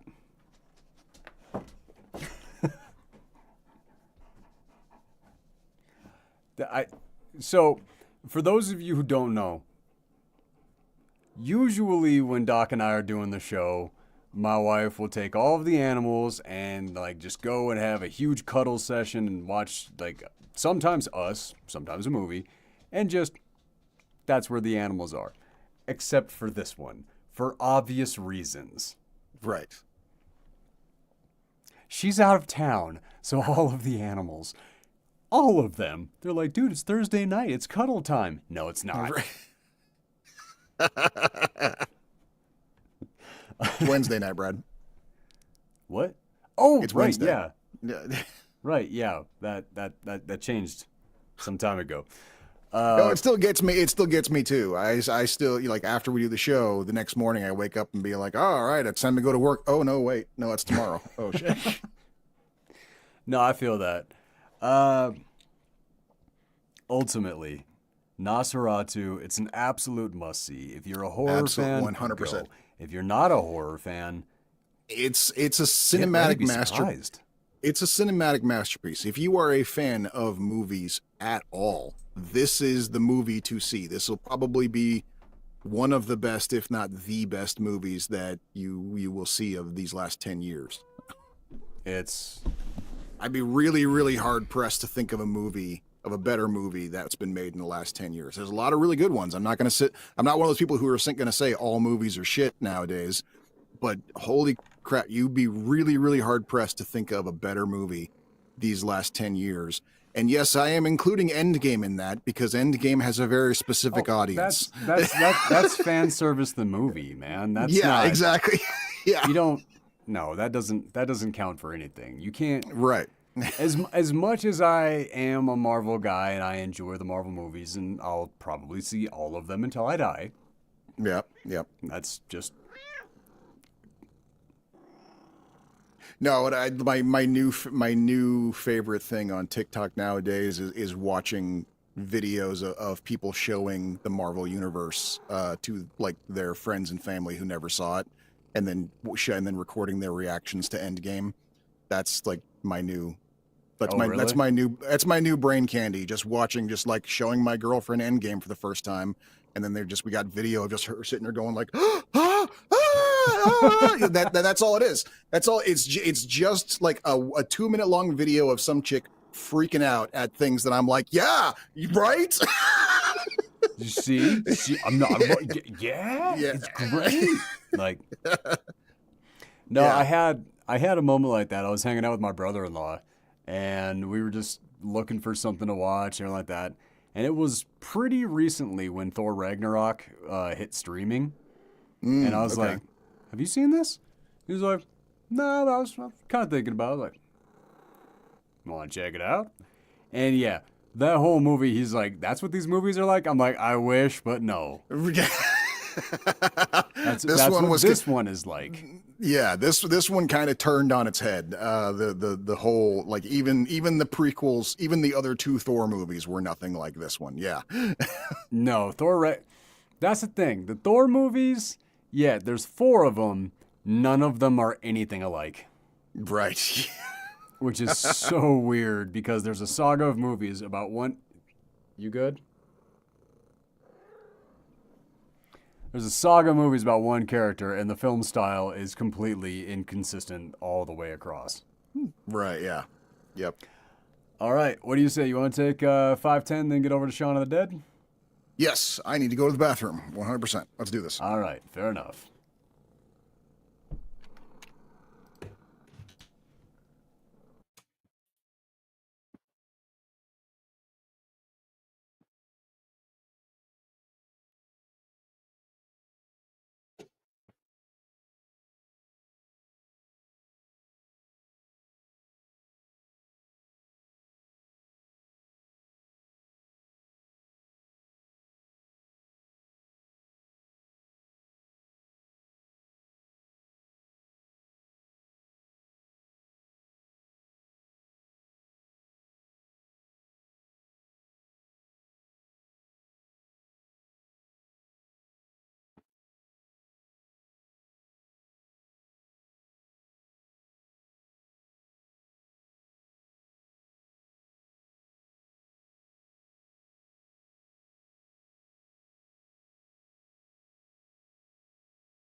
All right. We're back. And we finished up covering Nosferatu, and we're moving over to Shaun of the Dead. Shaun of the Dead. All right, Doc, give us going. Shaun of the Dead is, I mean, this is one of those movies I feel like needs no introduction. I usually go with the lesser known stuff, but this is a known movie, but it's also a favorite. And even as someone who has never really been a big fan of scary movies, I am subjected to them constantly. No least of which zombie movies, and this is the zombie movie to end all zombie movies, because they literally they reference all other zombie movies in this one. This is a movie that is both a satire and a love letter to the zombie movie genre. Edgar Wright and Simon Pegg and Nick Frost, all clearly huge zombie movie fans, made their zombie movie that is with love and tongue-in-cheek poking at, but that's essentially what it is. It's the story of Shaun.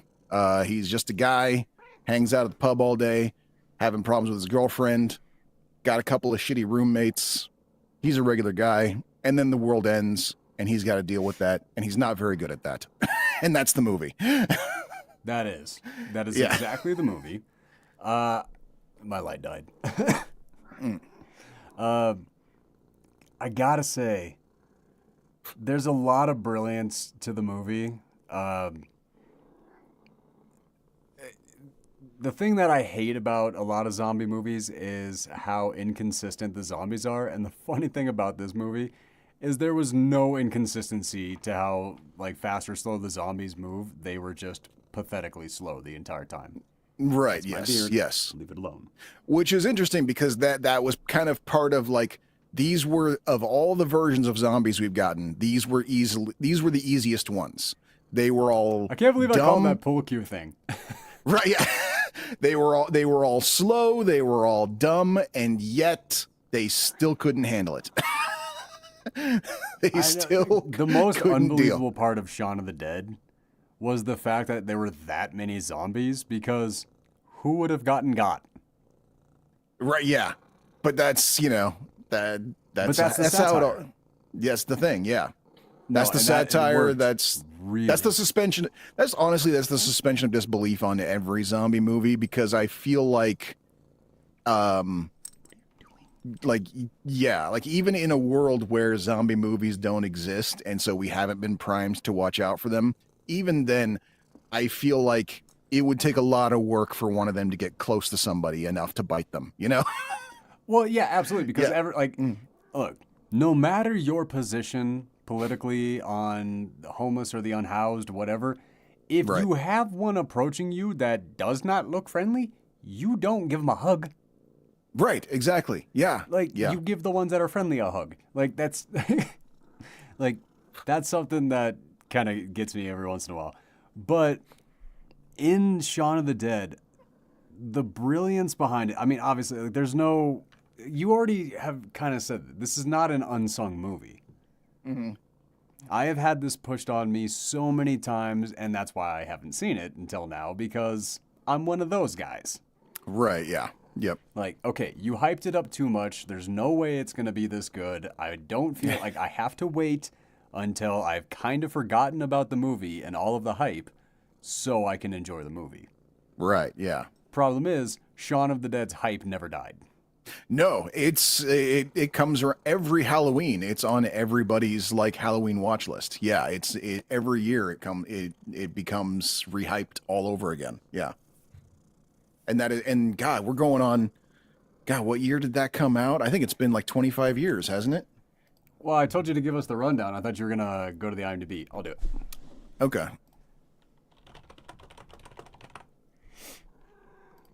All right.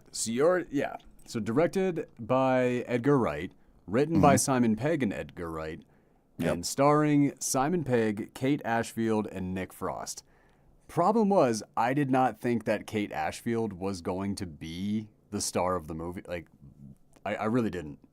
I thought it was going to be, who was the other woman? The one who was basically the Simon Pegg of the other group. Oh, right. Yeah, I can't remember her name, but she was his co-star in the TV show he did. Um, what was her name? Yvonne. Yvonne Yes, was the it was character's Yvonne. name. It was Yvonne, Yeah. and she was Jessica Stevenson, Right. played by Jessica. Okay, all right.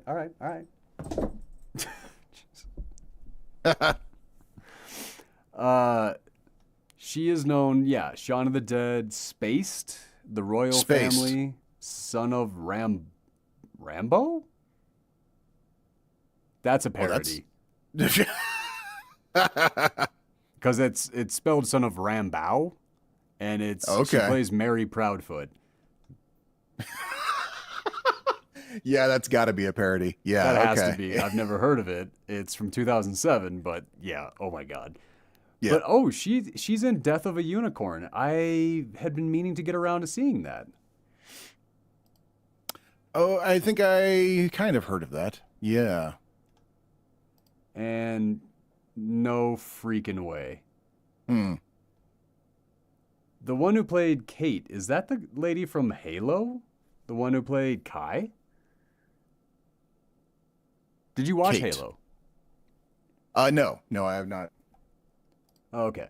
Yeah, no, it just popped up on Netflix. I've been checking it out. Halo, I've never played the game, but the show is pretty good. Yeah, I've got the game in my library. I haven't played it yet.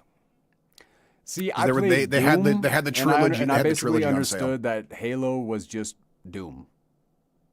Okay, Quake. so yeah, I could see that. Yeah. So like I was playing Quake on the So- computer. My friends were playing Halo on Xbox, and I couldn't afford an Xbox. So because I chose PlayStation, and I stayed Right. with PlayStation for oh my god, oh my god. You are a loyal customer. I am. I've never bought anything other than PlayStation. It's the only console I've ever had. Not true. I had a Nintendo, Okay. All right. but everybody. Yeah. Jessica. Yeah. The Avant. Yeah. So this whole group even started out with the TV show Spaced. It was a Britcom. It was one of those, like, they got 6 episodes a season. They did 2 seasons. Barely counts as a TV show by American standards, but it was a huge hit in England. And it was Simon Pegg, Nick Frost, Edgar Wright was their co-writer and director again, and then the Jessica Stevenson was the female star of that show as well. Everything I see from Edgar Wright really makes me wish that Marvel didn't fire him from Ant-Man. Right? Yeah. No. An Edgar Wright Ant-Man would have been amazing. I absolutely agree. And I was mad about that news when I heard it, because I was looking forward to an Edgar Wright Ant-Man from the get-go. However, I don't know Shaun if we of would the have Dead. gotten the And- best part of Ant-Man if Edgar Wright was in it. Or Oh, the when his buddy's recounting the story. when Michael Pena is doing that and all the actors are actually acting like Michael Pena doing it. Here's the thing. I'm not I wouldn't 100% trade sure that about moment that. for a lot. I'm not so sure about that, because that feels like an Edgar Wright moment. If you take a look at what is it? Scott Pilgrim versus the World. That's something that would have been right in Scott Pilgrim versus the World. So that probably was like one of the things that Edgar Wright's they kept. That might be. I remember people were like, when that happened, and especially when they did the same thing in Ant-Man 2, like they were like, okay, before the next phase of the Marvel movies continues, you need to have Michael Pena telling the story and have all of the actors in character redoing their roles as Michael Pena telling the story. Have like the recap previously on the Marvel Universe by Michael Pena. Yeah, no, that would have been That you could have put that in theaters and people would have gone back to it like 6 times. It would have cost $1 billion and it would have taken 30 minutes, but yes, it probably would have been the single most popular movie in the franchise. Oh my God. As soon as I saw that comment and I saw everybody agreeing with it, I'm like, I'm with you. Yeah. I am on this campaign trail. Okay, Artemis, you gotta stop. No. Just go lay down. I swear to God, the cat says no.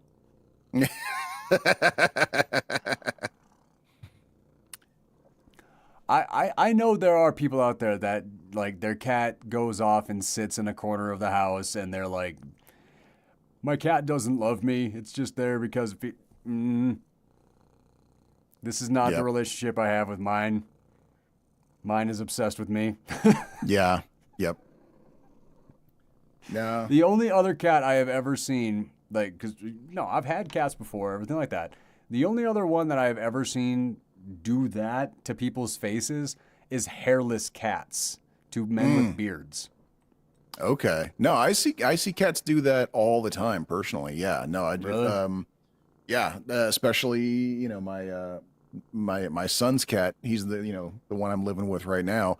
He likes to chew on people's hair. Sometimes he'll go for beards, but usually it's the hair he likes.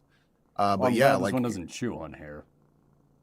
yeah, but yeah, and I've seen a lot of cats like they really like go for if you've got long hair, long facial hair, they'll go for it. They like human hair.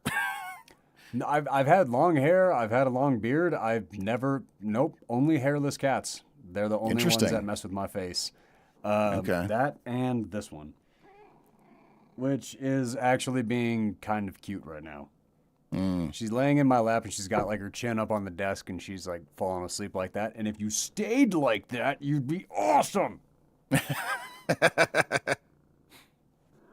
That was pretty cute right there. Yeah.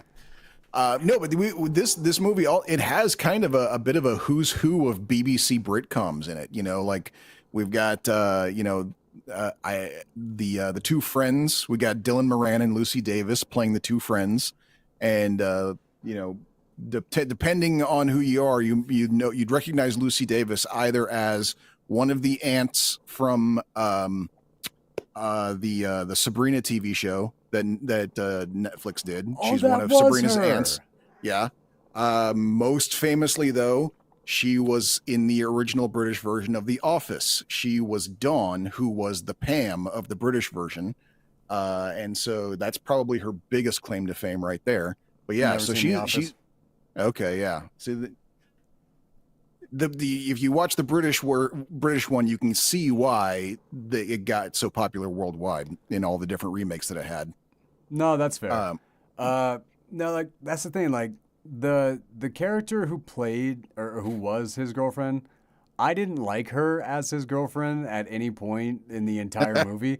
That's why I thought like we were gonna get like a revelation over like him and Yvonne were gonna wind up. we're Seeing gonna something. find out she saw him as the one that got away, and his big revelation would be getting back with her and forgetting about the current That's what girlfriend. I thought. And that might have even been kind of like the joke, like that was they dropped that hint on purpose to try to like misdirect. No, Because but when you had the two different basically casts run into each other, it really was because that was the trope. That was Yes. the thing that happens in every horror movie, like zombie. Like you get those characters yeah, very Yep. succinctly. Like Yep. we could go over the gambit in The Walking Dead and Resident Evil. Maybe not Resident Evil. Like we always just get like hot cops. right, yeah, you get like two people. If they ever introduce a third character, that third character will be dead by the end of the next scene in Resident Evil. But no matter what, they're gonna be sexy. Right. Like that is the hard and fast rule of the Resident Evil franchise. Every single actor is going to be sexy. Yep. No, that's true. I'm looking back on it. I cannot poke a hole in that at all. It's the end of the world, but everybody still has moisturizer cream. Well, blood has collagen in it. Now, not much, but I thought you were going What's to go the- the route of there's not a lot of competition at the store. right. Also true. Also true. Yes. And it yeah, keeps. It's not like it goes bad in a couple of days. I just had the weirdest run on my brain because of a clip I saw recently. And No, it was the one who played, I think, Claire Redfield, Ali Larder. For some reason, she reminded me of Kirsten Dunst, and we were just talking about the Spider-Man movies, and Kirsten Dunst was on a show talking about like the pay difference between her and Tobey Maguire, and she's like, and he didn't even like. I was in Bring It On, and I'm like. Now, I do want to honor the discussion about pay gap and stuff like that, and I Yeah. do want to honor that. Sometimes people say shit like that, and it gets in the way. Right. I'm sorry that you were not paid as much as the titular character, Yeah. Like- and but you can't What- have that big of a problem with it because you weren't the title character, man. Like, yeah. You kind of knew what you were weren't getting into in there. Yeah. every single scene of the movie. Like, They didn't put you weren't being put on wires and thrown at buildings. So, well, in the second one she was, sure, which I hope she got a pay bump for it, you know. I do no, I'm genuinely. sure she did. Yeah. I just thought it was so freaking funny for her to bring up, like, and I was in Bring It On. Like, That's that is the funny part. Yeah, that's the thing about Kirsten Dunst though, man, is like she's got that sort of weird kind of like, well, it's like we were talking about before, you know, when with the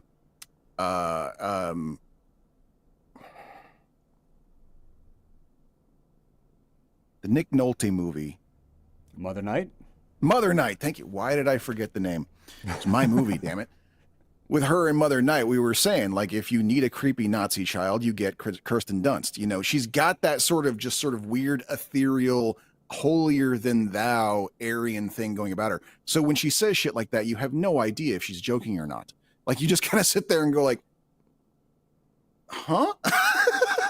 Yeah, no, I get it. Like, because the thing was, the fact that she said "Bring It On," sure, okay, yes, big movie, a lot of people saw it, Started a franchise. Mm-hmm. You could have said "Interview with the Vampire." That would She could have said like, Jumanji. that would have been, nah, because that's the thing. Like, Bring It On. She didn't carry Bring It On. She was just a part of the movie. Right. Eliza Dushku did a lot of the heavy lifting of that movie, and so did, who was the actor? Was it that wasn't Gabrielle Union, was it? I didn't actually see Bring It On. I don't know. It wasn't Megan Good. Maybe it was Gabrielle Union. But like Eliza Dushku and the actor from like the head cheerleader from the other team, they really did the heavy lifting on that movie. Mm-hmm. So for her to bring up that movie, Jumanji, she didn't do the heavy lifting in that one either. Interview with the Vampire, she brought it. She did kind of bring, yeah. She brought it in there. Yeah, that's true. That's a very good point. Yeah, You she can't was walk one out of of the that movie without thinking of her. As big of an event as that movie was. She was one of the main things people were talking about after seeing it. Yes, no, that is true. Never stopped. Like, but again, like everybody in that video was like ripping her to shreds and stuff like that for like entitlement and all this stuff, and I'm just like, I kind of want to a little bit, but at the same time, the message has already been made clear, and I'm pretty sure that was a really old clip. So, yeah, I mean that's the thing. Yeah, I just never saw it, and I was like, oh my god, like, why didn't I get paid as much as Spider-Man for the Spider-Man movie? I was in Bring It On. That's so that is freaking crazy to me. but I mean, yeah, but that's the thing. Like, you don't know if she could have been joking. We wouldn't know. She's, yeah. Like, I mean, it kind of reminds me of like the Kieran Culkin interview where he's talking about doing the movie with Jesse Eisenberg that he just won the Oscar for, the title of which I cannot remember, even though it's a movie I've been wanting to see for a while. But he was talking about how like weird it was. He would do a scene with Jesse Eisenberg, and then they'd call cut, and then Eisenberg would give him notes as a director, and you know, Culkin was saying like, I actually forgot he was the director, so I'm sitting here thinking like, yeah, I got notes for you too, bitch. Like,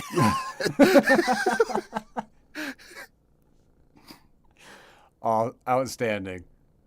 Yeah. I could see that too because you and I have both acted where the director is in the scene and everything like Right. that. And it's like, I know you're critiquing me, but that's because you can see me. Right. Like, but at the same time, like, how do you not like? It's early career. You're just trying to get Right. footage. You don't want to be fired. Right. Exactly.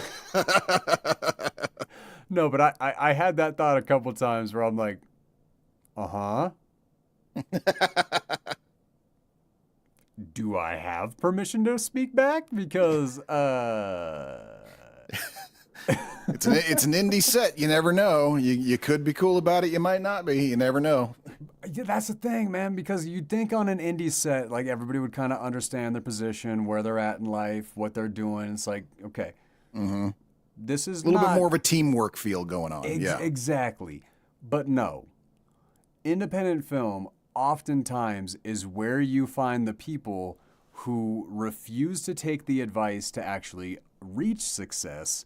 So instead, they're like, no, no, I have it. It's going to be my way. Trust me, trust me, trust me, trust me. And then what you wind up with is a set that is nothing but one person's pure ego going, trust me. Right. Yeah.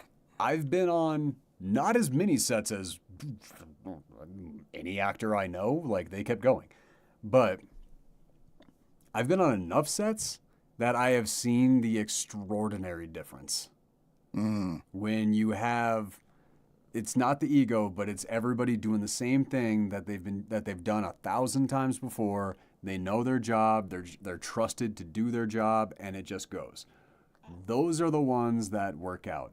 It's the ones where it's, let's be experimental, and no, I know how the experiment is going to end. No, you don't. That's why it's an experiment, motherfucker. Right. Yeah. Yep. But Shaun of the Dead, back to Shaun of the Dead. I gotta say, my favorite parts of it, right at the beginning, the breakup speech where we meet our entire survival team in the most ridiculous way. Where Right. Yeah. were they on a date or was it an actual scheduled breakup where they were meeting and brought their friends? I think they were. I think that was kind of her point, was that they were supposed to be on a date, Okay. but instead they were at the pub that they always hang out with all the friends they were always hanging out with, and that was her beef. Was like, we are. This is not a relationship. We're just a bunch of friends hanging out, and none of us actually like each other very much. Oh God, the frickin' commentary that ran through the entire movie of the friend being in love with the chick who settled for him because he settled for her. Like, Right. movie didn't need it. It was nice. It was a smart inclusion though. Yeah. Like, because this movie was not about zombies. This was not a scary No. movie.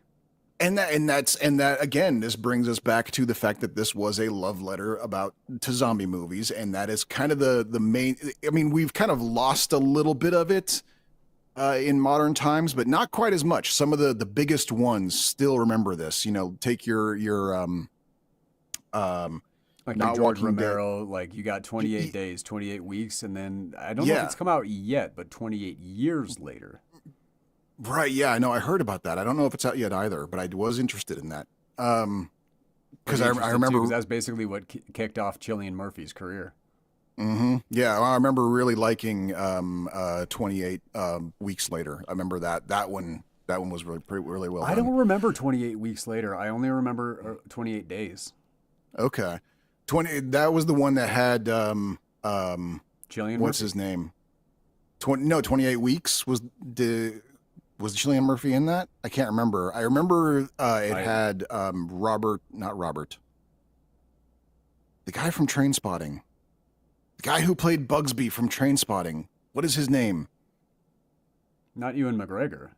Not Ewan McGregor. I still need to see Trainspotting 2. It was all right. Oh, was it? Yeah, I mean, it's like if you were someone who like was really into Trainspotting when it first came out, then this is kind of a nice little like cap onto it. But if you weren't already a fan of Trainspotting, then Trainspotting 2 is just kind of a whatever film. Oh, well, yeah. But God, what was his name? I was just talking to somebody about him too. Robert Carlyle. Robert Carlyle. Thank you. Yes, Robert Carlyle is in the second 28 movie. I need a, and I do love him. Mm-hmm. I feel like he's underappreciated. He kind of is. Yeah. I mean, he No, gets. Okay. No. Not true anymore. After he was in Once Upon a Time, he was everybody's favorite character in Once Upon a Time. So I feel like he got a lot more recognition after that. Who did he play in Once Upon a Time? I never actually saw the show.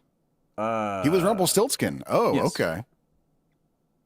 I was gonna say Rumpelstiltskin, but I was like, maybe it wasn't quite that on the nose. But no, that show is literally on the nose. That's the whole point. Right. No, Shaun. Oh, he What? was in Full Monty as well. I forgot about that. Yeah, he was the lead in Full Monty. Yeah, no, he got his revitalization from Once Upon a Time, and he absolutely did a good job.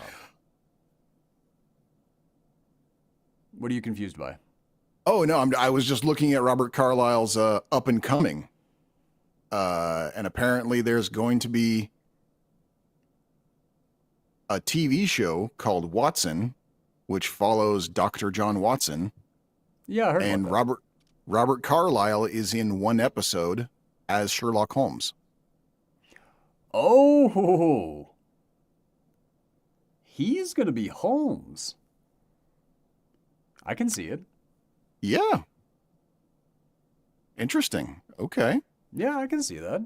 I had not heard about this show, but oh, it's already been going on. I didn't realize I had not heard about this before. Okay. Learn something new every day. Well, Doc's got a new show. I don't know. It's a medical drama. I'm not as much into those.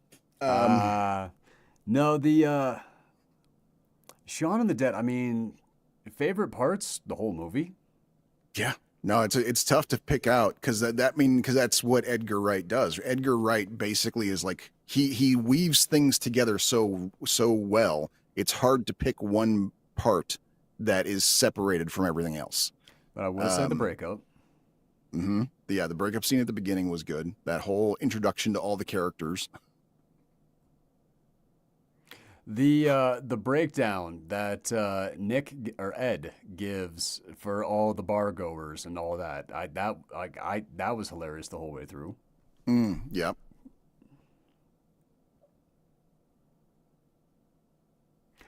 Having Nick be a zombie at the end of the movie that they play video games together. All right, you got me on that one. I enjoyed that. Yeah, the scene where the two basically the two different casts like run into each other, Right. and they just slowly, just to make sure nobody missed the point, they all like. This is the typical zombie apocalypse cast, and one of them is meeting the other one. Yeah. And then the other one goes off and apparently has an entirely different movie that ends with her saving the day of them. Well, yeah, no, we got the zombie parody movie, and then the actual zombie movie that most people would have been wanting to watch was happening, and Liz was running the show. Right. Or Yvonne. Yvonne, yeah, that's right. Yeah, no, Liz was the girlfriend, yeah. No, but that was the thing. Like, the look in Yvonne's eyes when she was looking at Simon Pegg's character, I was like, that's love. That's love right there. I recognize that. I see that. And then she never came back until the end. I was like,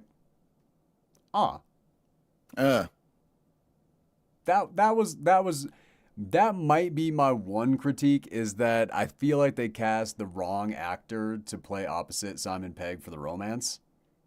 Oh, really? Okay. You think Never they should have saw it. swapped I it? never saw them Okay. as a couple, ever. Huh. Okay. Yeah, I can kind of see what you're talking about there. Yeah. Like, I mean, I believe the breakup because I didn't see May, them as a couple. yeah, maybe they felt like that would be too on the nose if the entire movie just starred the spaced cast. Like, we got to mix it up a little bit. We can't. Yeah, yeah, I could see that. But at the same time, some chemistry would have been good. Because I'm not trying to knock her as an actor in any way. Like, she was funny. Right. She, like, everything that she was supposed to do, she got. It was just, they seemed more like friends. So much so to the point that I thought them breaking up and then Yvonne coming in, I was like, oh, here's the love interest. I did not think there was going to be a return. Well, okay, yeah. Well, now here's me stretching. Here's me like defending the movie, even though the movie does not need me to defend it. No, dude, the movie's great.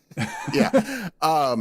But like maybe that was kind of the point, because one of the running themes of this movie, I mean, let's face it, is the fact that Shaun, our main character played by Simon Pegg, Shaun makes terrible decisions. This whole movie is driven by the fact that he decides to do the wrong thing every time. And one of those wrong things is to focus all of his energy in getting his girlfriend back in the middle of the zombie apocalypse. So it should be clear to the audience, they should not be together. The breakup was valid. Okay. They are not a couple. So for God's sakes, Shaun, will you just lock the door and shut up? Stop running around town trying to get back your girlfriend, who clearly you should not be with. I'm with you. I'm with you. Yeah. The movie shouldn't have ended with them together. That's the thing. Yeah, if that was the message, then yes, they should not have been together at the end. We were talking about lesbian romances earlier. You know what? Kill the nerd, let the girls get together. Right. There we go. Yes. Yeah. I really wanted that guy to die. Yvonne and Liz should have been a couple at the end of the movie. Okay. Made more sense than Simon and Liz. Yeah. Oh wait, not Shaun, Yvonne. No, yeah. You mean the other friend, friend, the one that, okay. The one that settled for the nerd who settled for her. God, what a sad commentary. Right, yeah. Which it does, again, kind of like, it is a little weird that the fact that when he gets killed, she like runs full on into the zombie horde to rescue him, to get revenge. We're not sure. She just freaks out and comes at the zombies with his severed leg, after they've killed him. And then that's it. She's gone. We never see her again. She's clearly been torn to pieces. No, she was written out of the movie. It just like, I felt bad for her because she had some funny lines. She could have had a lot more funny. And no, for sure, yeah. She was there. She was mostly in this movie for her eyes, because the way that she would look do like other people's lines, that right, was she nailed that completely. Yeah, she made her looking at someone while they're saying something stupid made their stupid line funnier. Yes, that's true. Absolutely. And she was also there to remind everybody of Britney Spears. Right. And she was the caricature. Remember, we had our caricature set of post-apocalyptic zombie team. She was there to be the pretty girl. The pretty girl, right? Exactly. Yeah. Which, it was weird, like, because by the end of the movie, when like all of her makeup and her hat was gone and all that, and she was like acting, I was like, is that the same actor? I was like, she's suddenly in her element. She was very unsure about everything up until, can you teach us how to act? She's like, and now I'm in control of the situation. Yeah, let me show you why I was brought here. And right. She deserved to be there. Everybody in this movie was fantastic. Do I call it a must-see? I really want to. I really want to. It's because I had fun. Yeah, and I don't think you have to. I think it's already on like most people's must-see list already. Well, I think it's already been seen. So I don't know if it actually Well, if you are a fan of the zombie movie genre, it definitely is a must see because it is the love letter to the genre. So there's that, you know. Well, that's the thing. Yeah, it is, and you're right because it's a parody, but it's not actually making fun. Hmm. It's honoring, like, because it didn't really crack on the zombie stuff. It didn't really make fun of it. It didn't do like this, like the it did less except observational except humor about zombie movies than actual right. zombie movies do. Right, yes. With the one exception of the fact that they make a point to like they say zombie a couple of times, and whenever they do say zombie, they have someone go like, "Hey, we're not using the Z word." No, they only did that once, I thought. They did it twice. They did it Oh, twice. they did it twice? Yeah. Because I remember when like when Nick Frost was like, it's a zombie. He's like, don't say that word. It's like, Mm-mm. but it's what it is. Like, yeah, but don't say it. Hmm. No, Yeah. okay, I'll give you that. My personal favorite one, and this is the thing is like because like I've seen this movie like 6 times I think by now, and all 6 times the same one thing has The gotten slip. me to laugh. The slip when we've seen his normal day where we've gotten hints dropped that the apocalypse is coming, and now it's the next morning and the apocalypse has happened. It's the streets are empty, the cars are busted up, and he's too hungover to notice anything wrong. And he goes into the store where he was in yesterday, doesn't notice that there's bloody handprints on the thing, grabs a soda, and as he turns around, just a little slip, and I know it's coming. It gets me every time. It's peak comedy because it's one of those things where it's a teeny, teeny, tiny little thing thrown in there, but the entire setup of the movie we've had the whole 20 minutes we've been watching leading up to this one little and just makes you lose your shit. I laugh out loud at that moment every time. that I'll and give you that. that's peak comedy right there, And the realism behind that too, because if I walked into a store and there were red handprints on a cooler, I probably wouldn't think twice about it. I'd just be like, okay, decoration. I like genuinely, I wouldn't even think about it. Wow, lost doc again.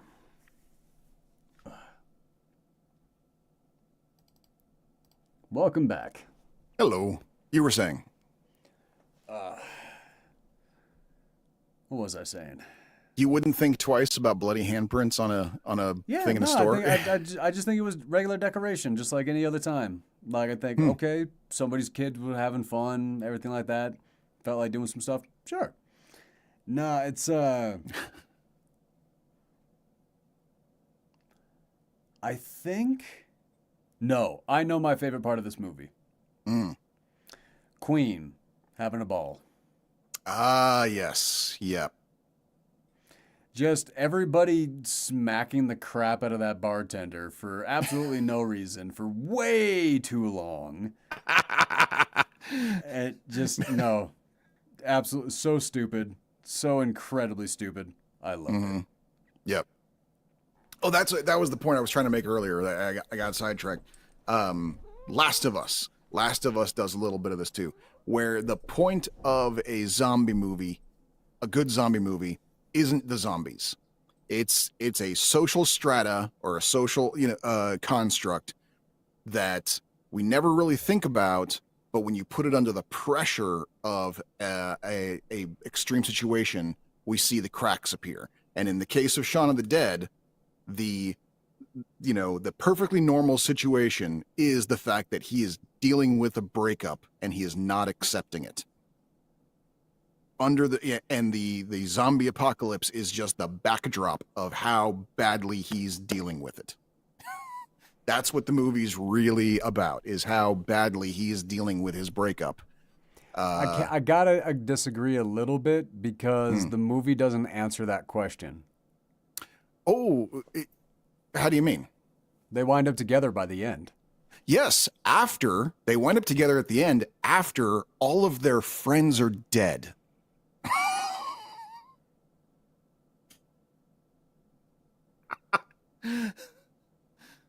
So what? They're Spe- just out of speci- options?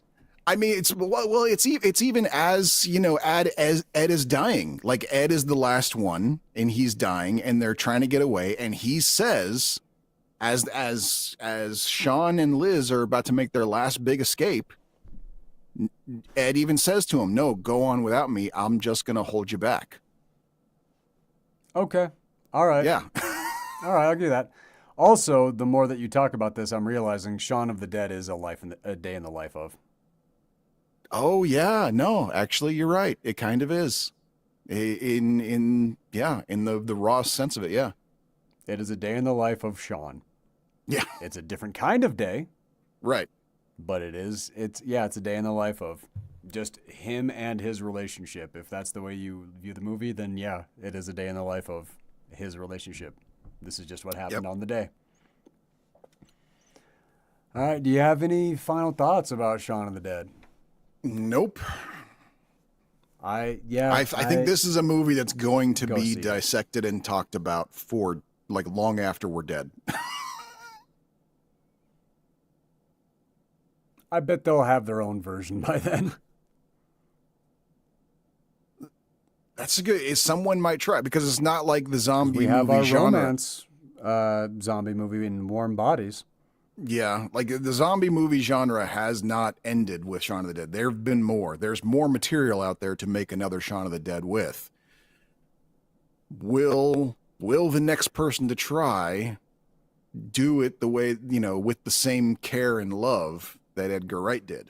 That's the question. Will it be Shaun of the Dead, or will it be the new Airplane, zombie movie, they'll call it? Because why, since Scary Movie worked, why bother being imaginative? Well, you know why Scary Movie is called Scary Movie, though, right? Oh, because of do you like scary movies? Right. No. I get it. No? Because Okay, the original title of Scream was Scary Movie. Okay, that makes sense. For sure. Okay, yeah. But maybe that will, because we've got a superhero movie, like not another teen movie, like Right, epic movie. Yeah, I mean that's the thing is that they kind of like all so of the new genre change or create the genre. Yes. Yeah, and so yeah, they'll probably be a big zombie movie parody that makes fun of all of them, and they'll just call it zombie movie. But that is one of the things that I love about the Scary Movie franchise is where it got its name. That is much more clever than yeah, I would have thought. I got to give it that. Yeah, I should know better than to not give more credit to the Wayans brothers. That's on me. And they are returning for another installment. Oh yeah. Oh, okay. Nice. So I will be returning to the Scary Movie franchise because I left when the Wayans brothers left because that was the Scary Movie franchise to me. Right, yeah. But like I've been a Wayans family fan my entire life. Oh, same. I know you didn't like it, but A Low Down Dirty Shame, like that is an iconic movie. Yeah, I probably the only reason I didn't like Low Down Dirty Shame. You know what? I don't even know what to say to that. Actually, I don't. It's been so long since we saw it. It's been a whole year and a half. All right. Maybe my expectations were just too high. I don't know, but that would be that's what kind of surprised me about that. Yeah, I mean that would be the first time that they've ever disappointed me. I mean everything else. I mean, come on, man. I grew up on In Living Color as a kid. I think that was even maybe before your time. So it's like you don't got to tell me about loving the Wayans brothers your whole life. Maybe it was. You had to have been like 2 years old when that show started. Oh yeah, no. I'm saying it wasn't like it wasn't off the air before I was born, but yeah, no, I was young when In Living Color was doing its thing. But no, still Ugly Wanda is my favorite skit of all time. Specifically that section where Ugly Wanda is like, if my body was a map of the United States, where would you go to visit? And then Jim Carrey pops into frame, I'm going to Europe. And just what sold it even better is I don't think Jamie Foxx was ready for Jim Carrey to do that? Because as soon as Jim Carrey did that, it's like Jamie Foxx broke her. He was like,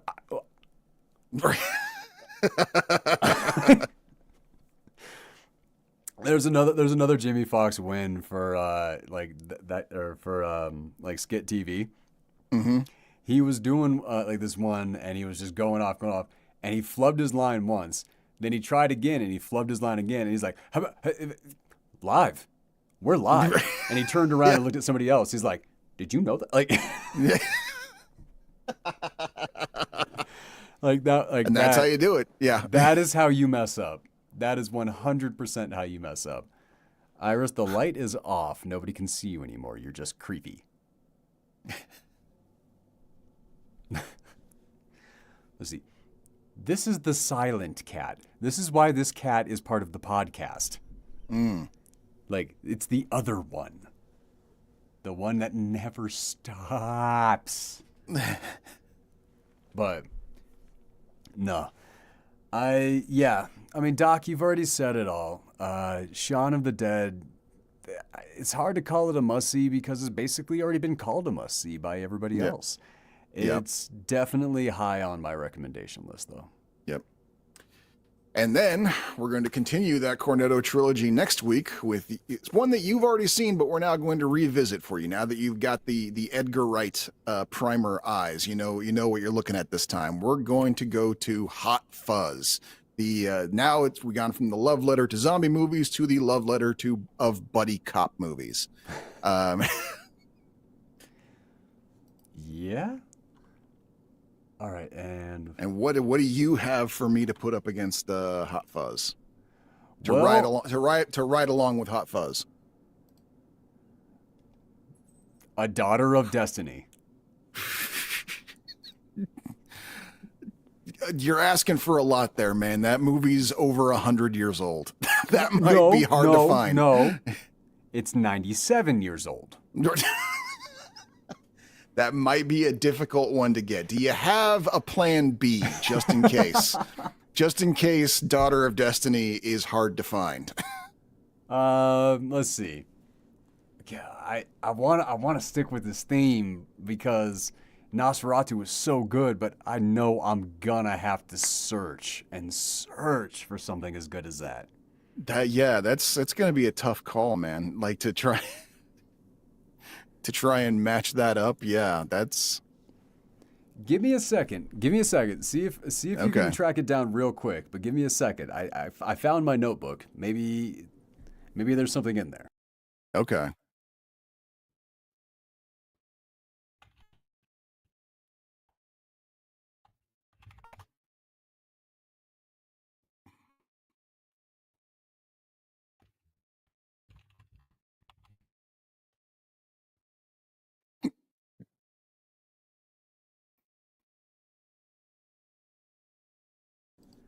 Oh man, so many incredible movies that I'm looking at on here that we've already gone through. Oh, have you seen Car Wash? Car Wash. I don't think so. No, that's one of those old 80s screwball comedies, right? I think that might actually be a 70s, but yeah, I think it's a 70s or 80s blaxploitation film. Okay. I think I have heard of this. That is one that when you talk about like the culture and you talk about this, when you watch black cinema and you watch black films, Car Wash is one of those films that way too many, I guess maybe not too many, but wow. The amount of black cinema that actually references Car Wash throughout your whole life. Like I think when you watch Car Wash, you're gonna like get a bunch of references that I'm guessing that you are maybe didn't know where they came from, maybe did, don't know.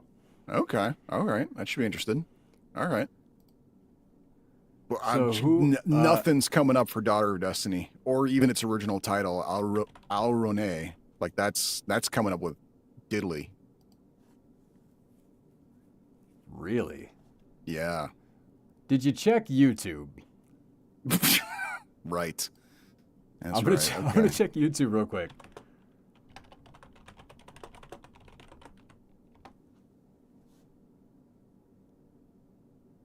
Yeah. Yeah, It's on YouTube. Check the year. Hour and 38 minutes. Heinrich Galeen stars Bridget Helm, Paul Waganer, Ivan Petrovich. Yep, it's on YouTube.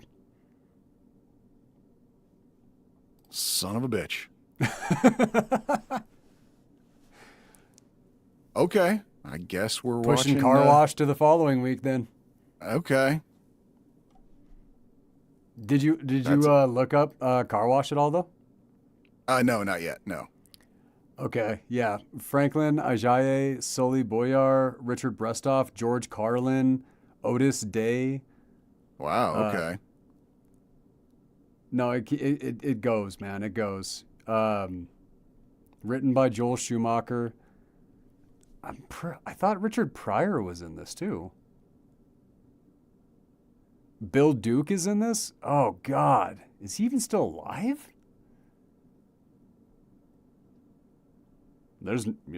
I guess so.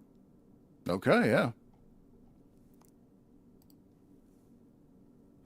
That's going to be a bizarre pairing. Daughter of Destiny from 1928 to Hot Fuzz. Hey, man, this could be absolutely amazing. It could be hilarious. We could be laughing our ass off for an hour and a half on this 1920s horror movie. No, that's true. Yeah, that's a good point. Okay. Or we're probably the most likely thing that we're gonna be enduring is pure shock value, because this is back when films needed to have like weeks and months of rehearsal because they filmed them as plays. Right. Yeah. No, that's true, and that's always that usually is good stuff. Yeah. Oh my God! I can't believe we're actually gonna want to see this movie. I cannot believe how excited I am to watch something that I just discovered 2 hours ago. No, yeah, no, I'm right there with you. But the description that you read, holy crap. I'm in. Yeah. All right. Anything else to close up the show? Nope. I'm all set. Yeah, I'm good. You good? I'm good. We'll be back next week, 7 p.m. Mountain Time. From now until then, stay safe and stay sane. Live long and prosper, and say hi to your mom for me. Yeah.